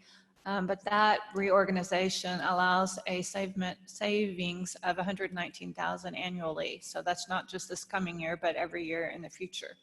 So that was a large efficiency improvement in the utility fund. In addition, that second line item, we've had we've had an allocation in the utility fund for future improvements to the way that we allow payments in the utility billing area. This money was set up early on, and we've used it and reduced it over time.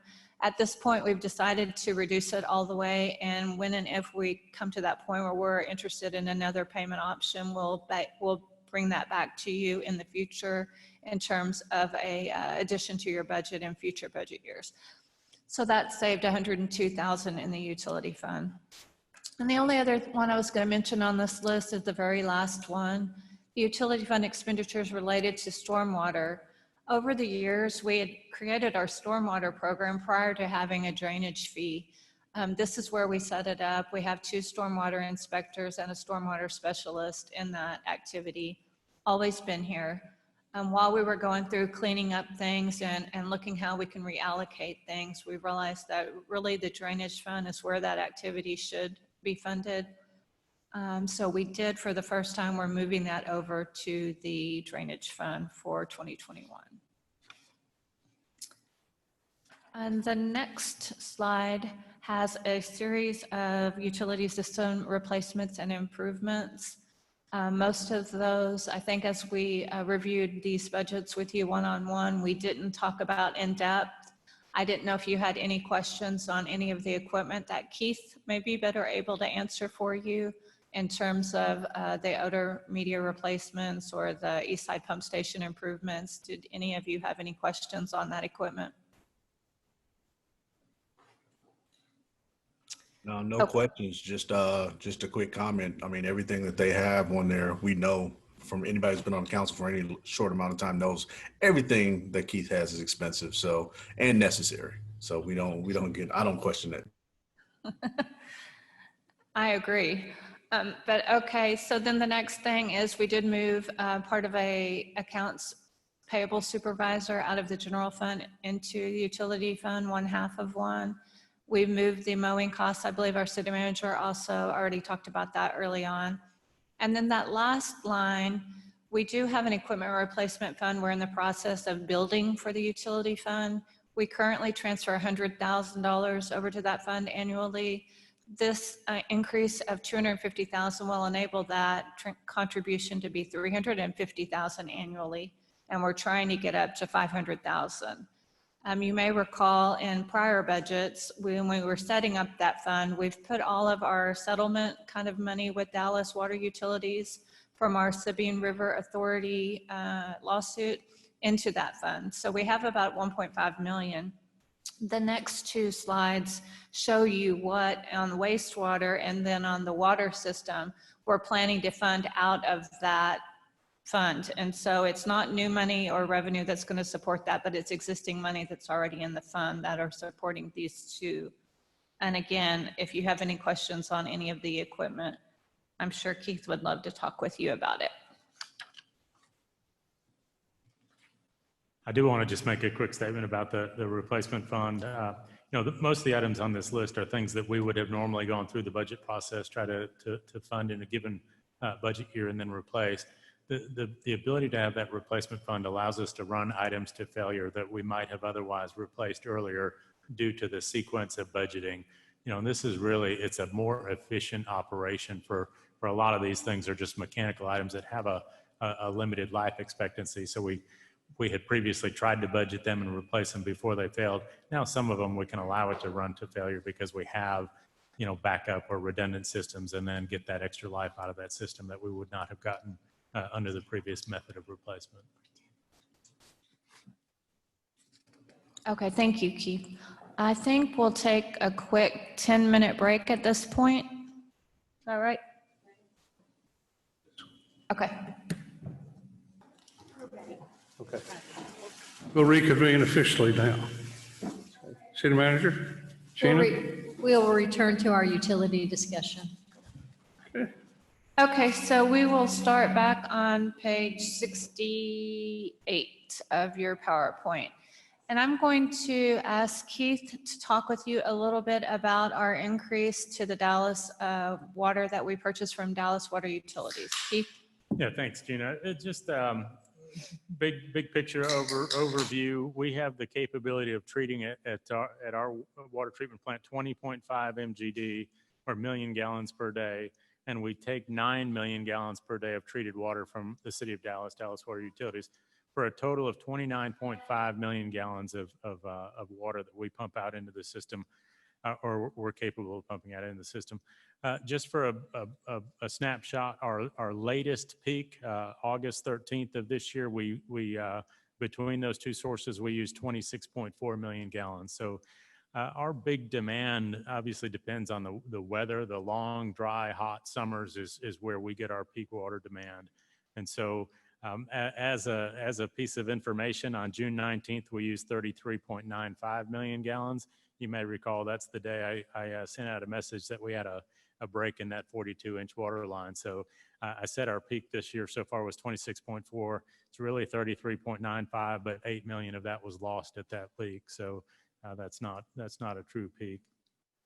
But as we get into the heat and the dry of the summer, and we got fortunate, we got that rain last night, and that calmed us back down some. But we would right now be really approaching those peaks. And if we reach that 29.5, we can hit that for a couple of days in a row. We can even go over that because we have ample storage in the system. But if we get too long into those days where we're over that peak production, then we really get to the point where we're dangerously close to running out of water. And we get to that point and we have to make emergency decisions to take water supply from Dallas Water Utilities. The way their contract works, we have a demand charge. Their water year starts on June 1st. And any time from June 1st to May 30th, if we were to take a bump, we would be responsible for that demand charge all the way back to June 1st. So we look at this every year and we try to determine when does it make the most sense to take a bump and plan to take a bump and do it on June 1st so that we minimize that excess demand charge. There's a whole lot of numbers on this page. One of the things I do want to point out is that demand charge works out to $12,142 per month. So if we take the demand in August or take that extra bump in August, we have to go back and pay that $12,142 for the month of June and the month of July if we wait till August, and September it gets even worse. So what we are recommending, we are approaching the point where we do need to take additional water from Dallas. The growth in our demand, especially in East Louisville and Castle Hills area, but really throughout the city with the increased development, we're really approaching that point where we really need to take that additional water. And so we did the math and we recommended that we take a half a million gallon per day bump on the 1st of June in 2021. And what the math here shows is that will have a budget impact of $18,834. And the reason for that is we are assuming here that we are simply reducing how much raw water we're treating at the plant and increasing how much treated water we're taking. The raw water does not have a demand charge, but its volumetric charge is actually more than double the volumetric charge of the treated water. The real savings there is that demand charge. But anyway, if we take that bump on June 1st, it will require us to budget an additional almost $19,000, but it will cover that. If we actually exceed that production that we would have made, then there would be an offsetting increase in revenue because it means we're selling more water. So we're really recommending, based on the math, that we do a planned bump June 1st of 500,000 gallons rather than waiting until it becomes an emergency and having to take a bump. In some cases, that bump could actually be a bigger bump too if we let our storage get too low and we need an infusion of water. We could end up having to take a full 1 million gallon a year or a day bump at some point in the future. So Louisville is very fortunate in that we're able to utilize raw water to mitigate the impact of this bump. Most cities don't have that ability. So that is one good thing with the city of Louisville and being a little bit more diverse in our revenue sources. The next slide that you see goes on to talk about Dallas Water Utilities. This is our increase for just the 9 million gallons a day that we already are contracted to purchase. They've proposed a rate increase of 2.4% on raw water. Treated water volumetric is 5.1 with the demand at 4.6 increase. All of that together adds to an increase to our cost of just over $300,000. In the CIP program, the city does have a AAA bond rating. As you know, we were recently affirmed on that utility debt rating, which was a great thing. As part of that ratings criteria, we were told that a lot of the rating and investment firms are looking for greater balance between cash and debt financing. And so that's something that we are going to be forced to do anyway because of the amount of CIP programs that we are looking at in the upcoming 5 years. We've got over $86 million. So even if we wanted to issue all of that in debt, that would really drive our debt rate up on the utility fund side. So we really need to start moving towards more cash as well as more debt to cover that $86 million. And Dave will get into that a little bit more detail whenever he starts to talk with you about the rate increase that we are recommending. On the next page, you'll see a great chart. I think our finance director, Dave Erb, actually created this off of our CIP plan. You'll see it has both 5 years back as well as 5 years into the future. And you can see where those bar lines get really high. Those are the impacts that we're trying to mitigate with a rate increase, recommended rate increase anyway. What's particularly notable is also the gray area in those bar charts. You'll see that towards the right of the charts, a lot more wastewater improvements are shown on that chart versus to the left side of the bar charts. So I think that's a great representation of where our CIP program is headed and why we need a much more infusion of cash as well as debt in the upcoming fiscal years. So as we said, it's important to strike that good balance between cash and debt. Cash funding for the CIP included in the proposed budget currently is 2.1 million. However, as you'll see on the next slide, we really need 4 million out of cash. So we're going to ask for an additional 1.8 million. That $4 million will be used for $250,000 on emergency unforeseen repairs to water and sewer lines. I think Keith could give you several examples, including the one he just gave you about the water line repair, where we lost 8 million gallons in a short amount of time. But there is always an unforeseen repair that we need to be cognizant to budget for, as well as 3.75 million in wastewater plant electrical improvements. And then on the actual debt side, we've got the meter replacement program at $720,000 annually. This is the 4th year of that funding. We think it's going to take us about 7 years to get through every meter in the city. And then I'll let Keith talk to you a little bit about these last 3 capital projects in the debt program. Yeah, thanks, Gina. That next one, that Timber Creek project, that's the largest trunk line that we have in the city, and it is it's deteriorating. It's reaching approximately 50 years of age, and so it needs to be rehabbed. David Solomon and his group are working on the design on that, and we need some money to be able to fund it. Ace Lane Water Line, I think you'll recall that we talked about that as part of a development project on the southwest side of the city. That $1 million would fund that 12-inch water line that would make that loop back to Valley Parkway and along SH 121 to Ace Lane. The last one, the wastewater treatment plant capacity improvements, that project is, I mentioned it briefly when David Erb was making a presentation a month or so ago, and I expect to be in front of you sometime either this fall or early next year to talk about the master planning process coming out of that wastewater treatment plant. We have reached the 75% capacity mark, and that requires us to be under design for expansion of the plant. When we hit the 90% capacity mark, we have to be under construction. So this is the first of several years where we will be funding those capacity improvements through this CIP sale of debt. And that's a critical project that was reflected on that chart. And you'll see several more in the coming years, large chunks to fund that project. Next slide, you'll see the fund balance discussion. We do have 1.6 million in economic development agreements, the same liabilities you saw in the general fund. Those are also listed for you on page 59 of your budget document if you wanted to kind of see more detail on the ED agreements. After all of the expenditures from fund balance, the fund balance will be 15.7 million.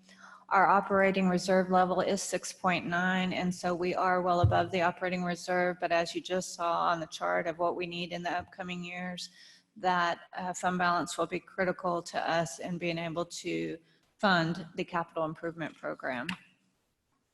So with that, I think I'm going to turn that over to Dave to talk with you a little bit more about the utility fund rate discussion. Dave, do you want to? Sure. Thank you, Gina. The next few slides are just I'm going to provide some background information to help council make a decision about the rate increase that's proposed for this year. Slide 77 shows the rate increase history 2011 to 2020. Council has historically provided for regular increases, mostly to keep pace with the Dallas water utility increase that gets passed along to us every year.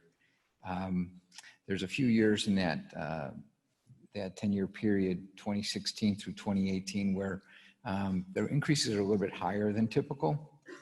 And that, as you heard previously, had to do with some legal issues with the Sabine River Authority and increases that were passed along to us from Dallas Water Utility. I did want to go ahead and mention on those years where you see the 0% increases back in 13 and 15, those we were really having quite a bit of consumption increases and growth in our water base. And so during those years, we actually had increases in revenue of over $500,000 one year and close to $500,000 the next year. So without doing a rate increase, we were able to kind of keep up with some of the growth in CIP. We also had some fund balance, large outlays of cash into our CIP program, both of those years.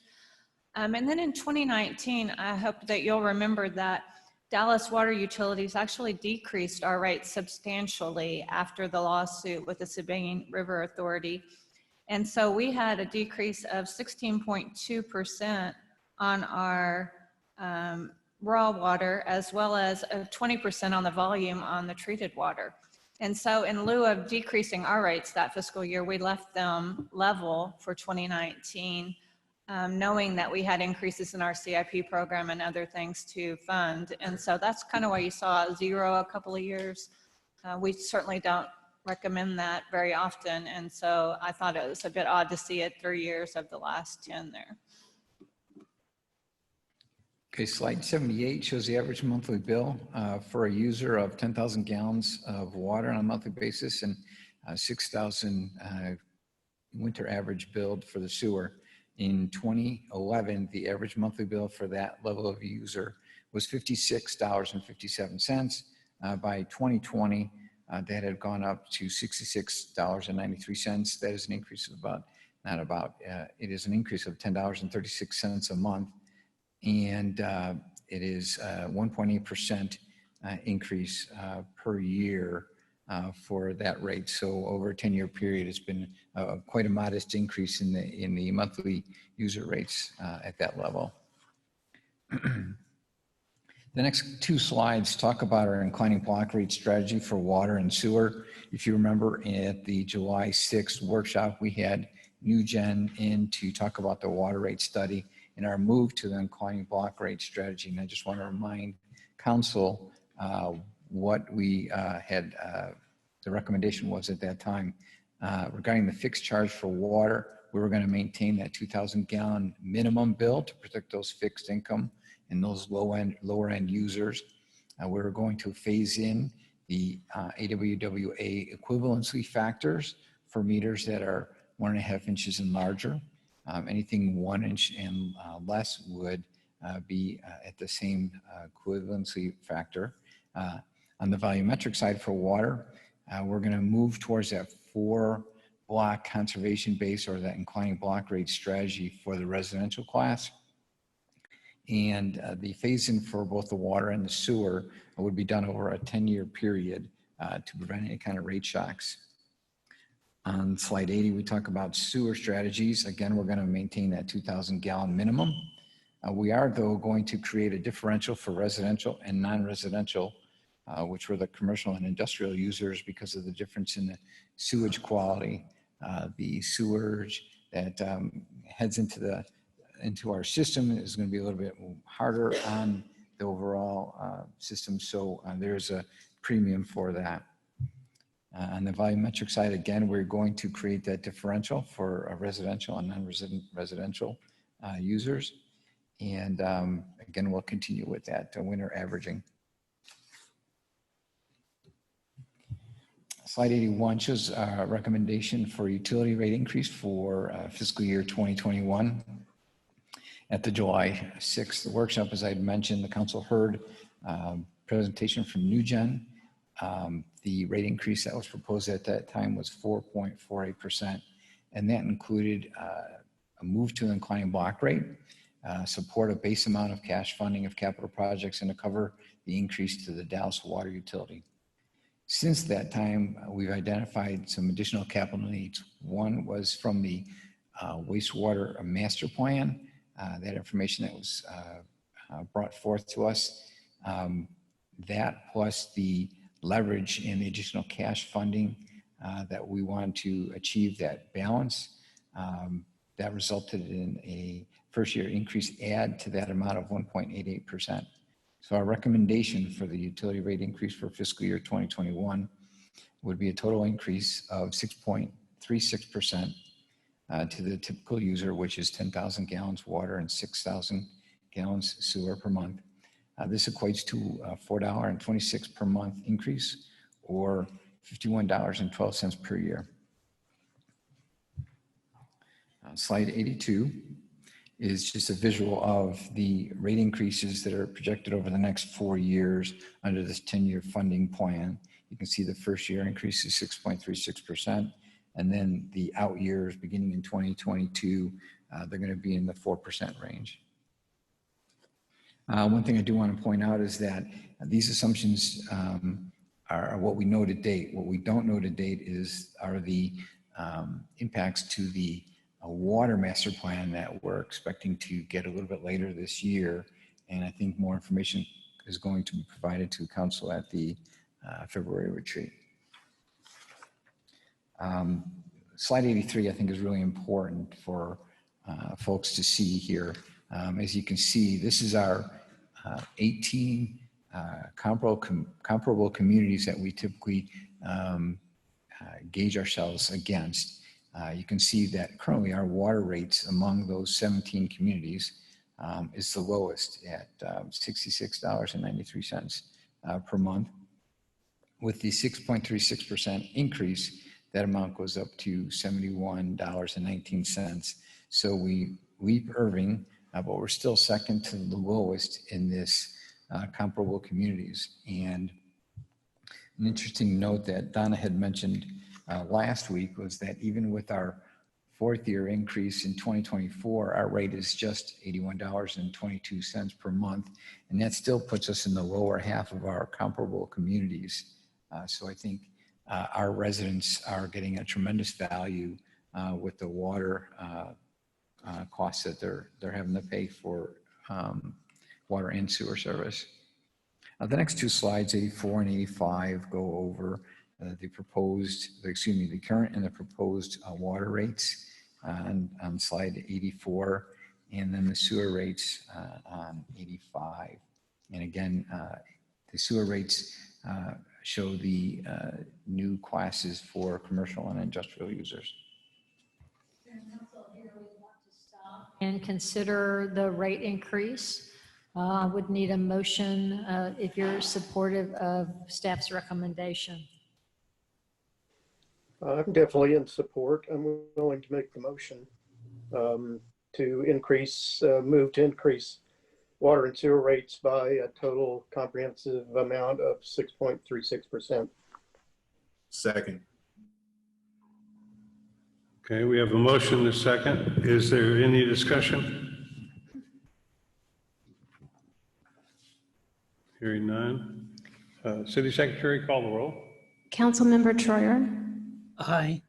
Mayor Pro Tem Ferguson, Aye. Councilmember Gilmore, Aye. Councilmember Jones, Aye. Deputy Mayor Pro Tem Green. Aye. Mayor, those were all aye votes. Okay, thank you. The last part of the utility fund that we needed to talk about are the unfunded programs. As discussed earlier, we have 2.1 million in cash funding in your proposed budget. An additional 1.89 is needed to meet the $4 million cash requirement.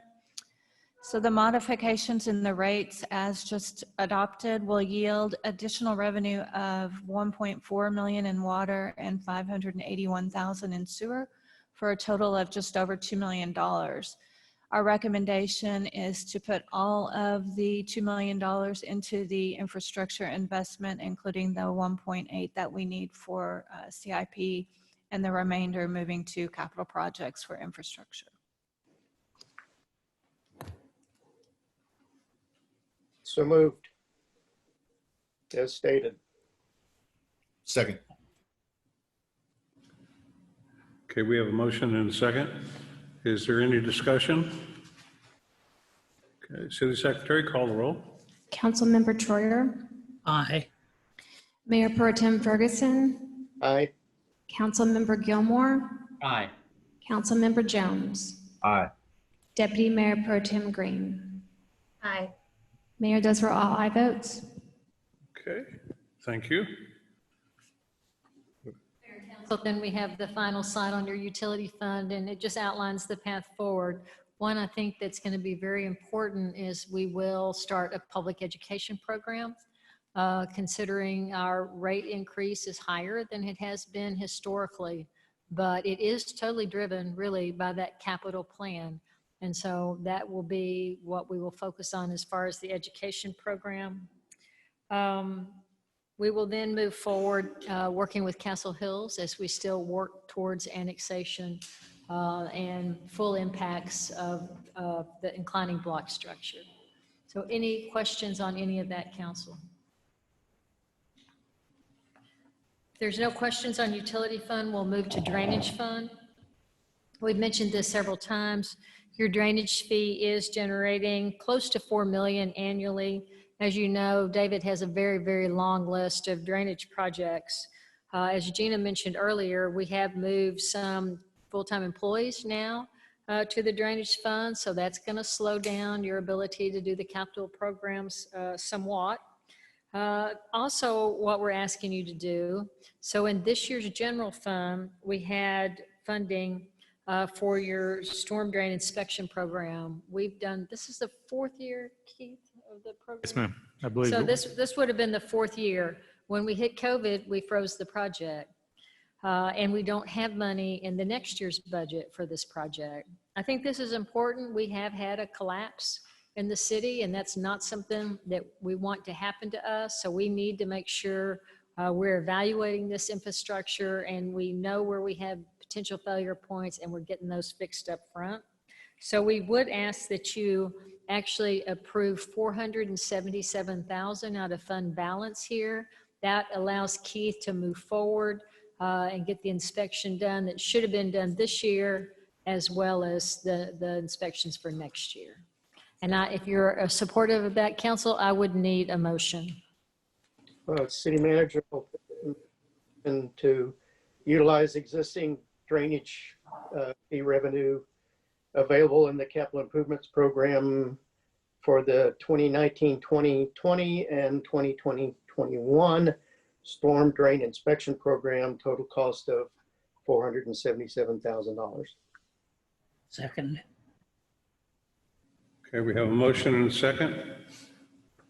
Is there any discussion? Okay, City Secretary, call the roll. Councilmember Troyer, Aye. Mayor Pro Tem Ferguson, Aye. Councilmember Gilmore, Aye. Councilmember Jones. Come on, aye.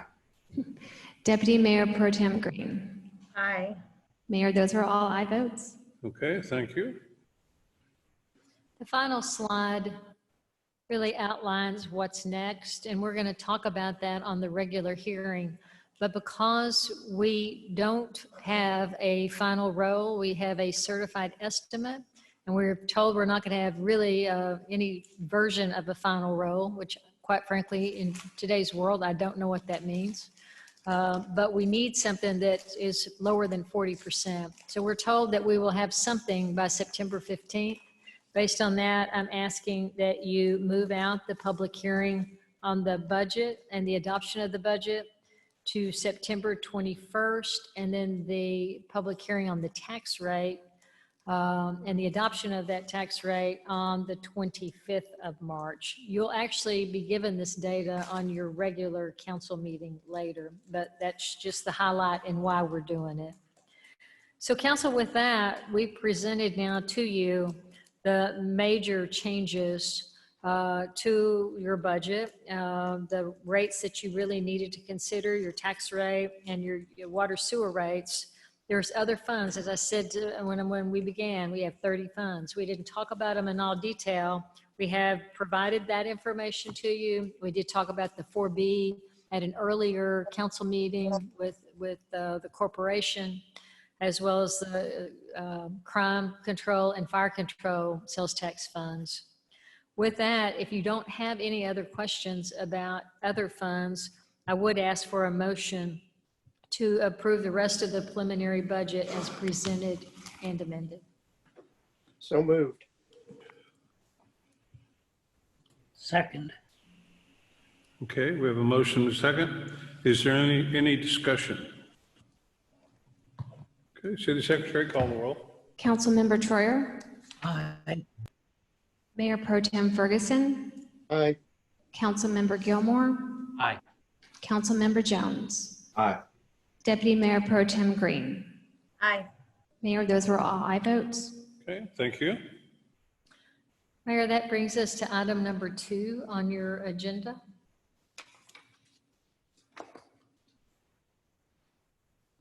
Okay. Do you have someone to do it up there? No, we've already gone over that. Okay. Do they need to accept it, or we already done that? They don't need to do that. We'll do that at the regular council meeting. I just need you to, on item 2 would be the next conversation. Okay, item 10, number 2. 2 on the I'm not budget. looking at that. Excuse me.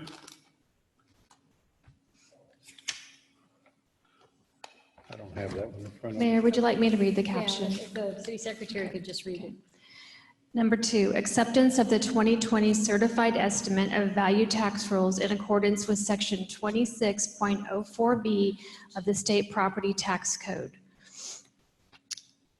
The Dallas and Denton Appraisal Districts provided the city with a certified estimate of value tax roll for 2020 in lieu of the certified roll typically received. Appraisal districts were unable to certify the roll due to a significant increase in the number of protests as well as changes in their processes related to the COVID-19 pandemic that resulted in delays in mailing the notices of appraised value and delays in holding appraisal review board hearings. The estimated roll includes a total market value for all property of $16,128,602,657, an assessed value of $16,023,791,489, and a total taxable value of $11,460,462,568. TIF zone number 1 taxable value is $256,344,405. TIF zone number 2 taxable value is $197,973,442. New construction included in the total roll is 432. Am I saying that right, Donnie? Is that billion? Okay, thank you. Million, okay, 432,364,826, all right. The recommendation is that the City Council accept the 2020 certified estimate of value tax rolls as set forth in the caption. Okay, do we have a motion to accept? So moved. Second. Okay, we have a motion and a second. Is there any discussion?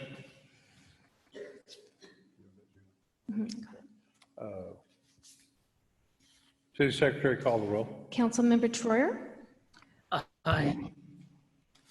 Mayor Pro Tem Ferguson, Aye. Councilmember Gilmore, Aye. Councilmember Jones, Aye. Deputy Mayor Pro Tem Green. Aye. Mayor, those were all aye votes. Okay, thank you. Agenda item number 3, acceptance of a report identifying the calculation of the 2020 no new revenue and voter approval tax rates, authorization to publish notice as required by the Texas Tax Code Section 26.061, and consideration of a resolution directing the calculation of the city's voter approval tax rate as a special taxing district under provisions of the Texas Tax Code Section 26.04 C-1 as a result of the statewide disaster declaration by the Texas governor. Section 26.061 of the Texas Tax Code requires that the calculated and no new revenue tax rate and voter approval tax rate be submitted to the council, and that a notice of calculated and no new revenue tax rate and voter approval rates be published in a newspaper having general circulation in the county in which the municipality is located. The calculated rates are as follows: 2020 no new revenue tax rate, 0.450644. 2020 no new revenue maintenance and operation rate, 0.327096. The 2020 debt rate and 2020 voter approval rate to be published will be determined after City Council deliberation. The preliminary calculations are 2020 debt rate 0.122320, and 2020 voter approval rate 0.460864.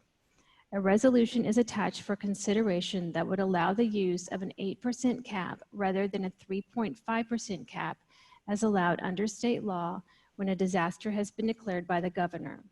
The governor has declared the coronavirus pandemic to be a disaster, and the Attorney General has ruled that this disaster qualifies under the state statute. An increase in the cap is not recommended for the 2020-2021 fiscal year. However, in order to maintain this as a tool for possible use in the 2021-2022 and 2022-2023 fiscal years, the resolution must be approved while still under a disaster declaration. The recommendation is that the City Council accept the preliminary report identifying the calculation of the 2020 no new revenue and voter approval tax rates, authorize a publication of notice as required by the Texas Tax Code Section 26.061, and consider the resolution as set forth in the caption. Okay, do I have a motion? So moved. Second. Have a motion second. City Secretary, call the roll. Councilmember, Could I have a clarification? So are you supporting the resolution? Because it says consider on your agenda. Yes. I move that we support the resolution. Second. Councilmember Troyer, Aye. Mayor Pro Tem Ferguson, Aye. Councilmember Gilmore, Aye. Councilmember Jones, Aye. Deputy Mayor Pro Tem Green. Aye. Mayor, those were all aye votes.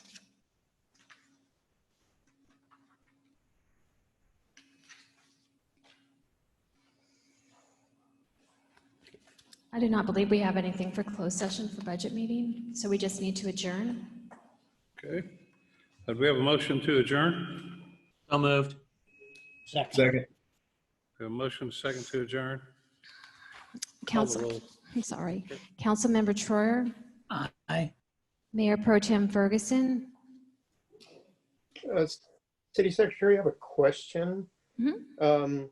Were we supposed to take action in this meeting to set the public hearing and vote on the budget, those dates, and the special call?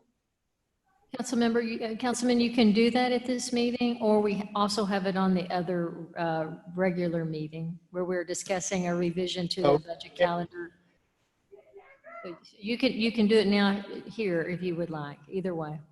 A lot of times we normally do it here during the budget workshop because we don't have a regular council meeting, but you can do it either way. I think I'd rather go ahead and get that all on the record with the budget. Okay.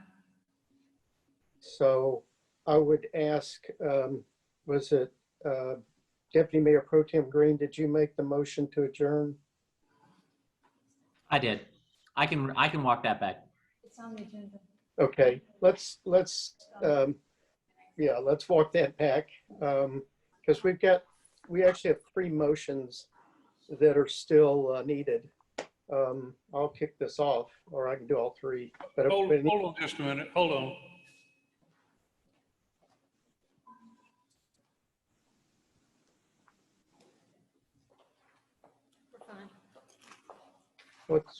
what did the attorney say? We're fine. Go ahead. Fine. Okay. I think I'd rather package that in with the budget. So it's all in, all of those records are together in one set.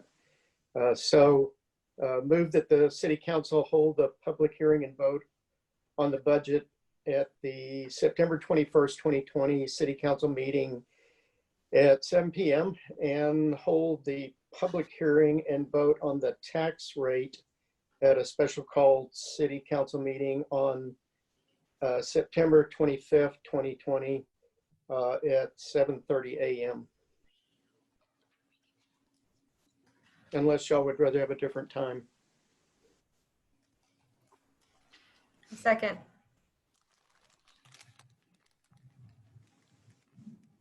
Mayor, can I do the roll call?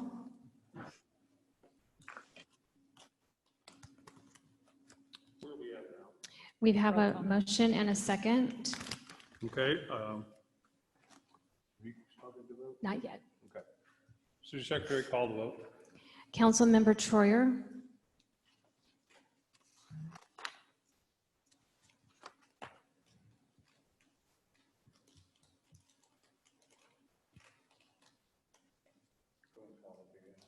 Councilmember Troyer, Aye. Mayor Pro Tem Ferguson, Aye. Councilmember Gilmore, Aye. Councilmember Jones, Aye. Deputy Mayor Pro Tem Green. Aye. Mayor, those were all aye votes. Okay, thank you. We are adjourned. Mayor, that was the motion to do to set the public hearing dates. Now we need to do an adjournment motion. Not yet. So moved. We are adjourning.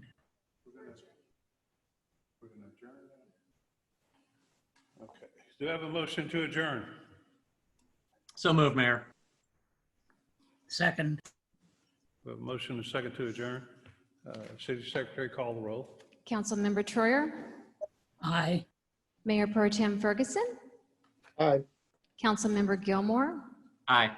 Councilmember Jones, Aye. Deputy Mayor Pro Tem Green. Aye. Mayor, those were all aye votes. Okay, we are adjourned.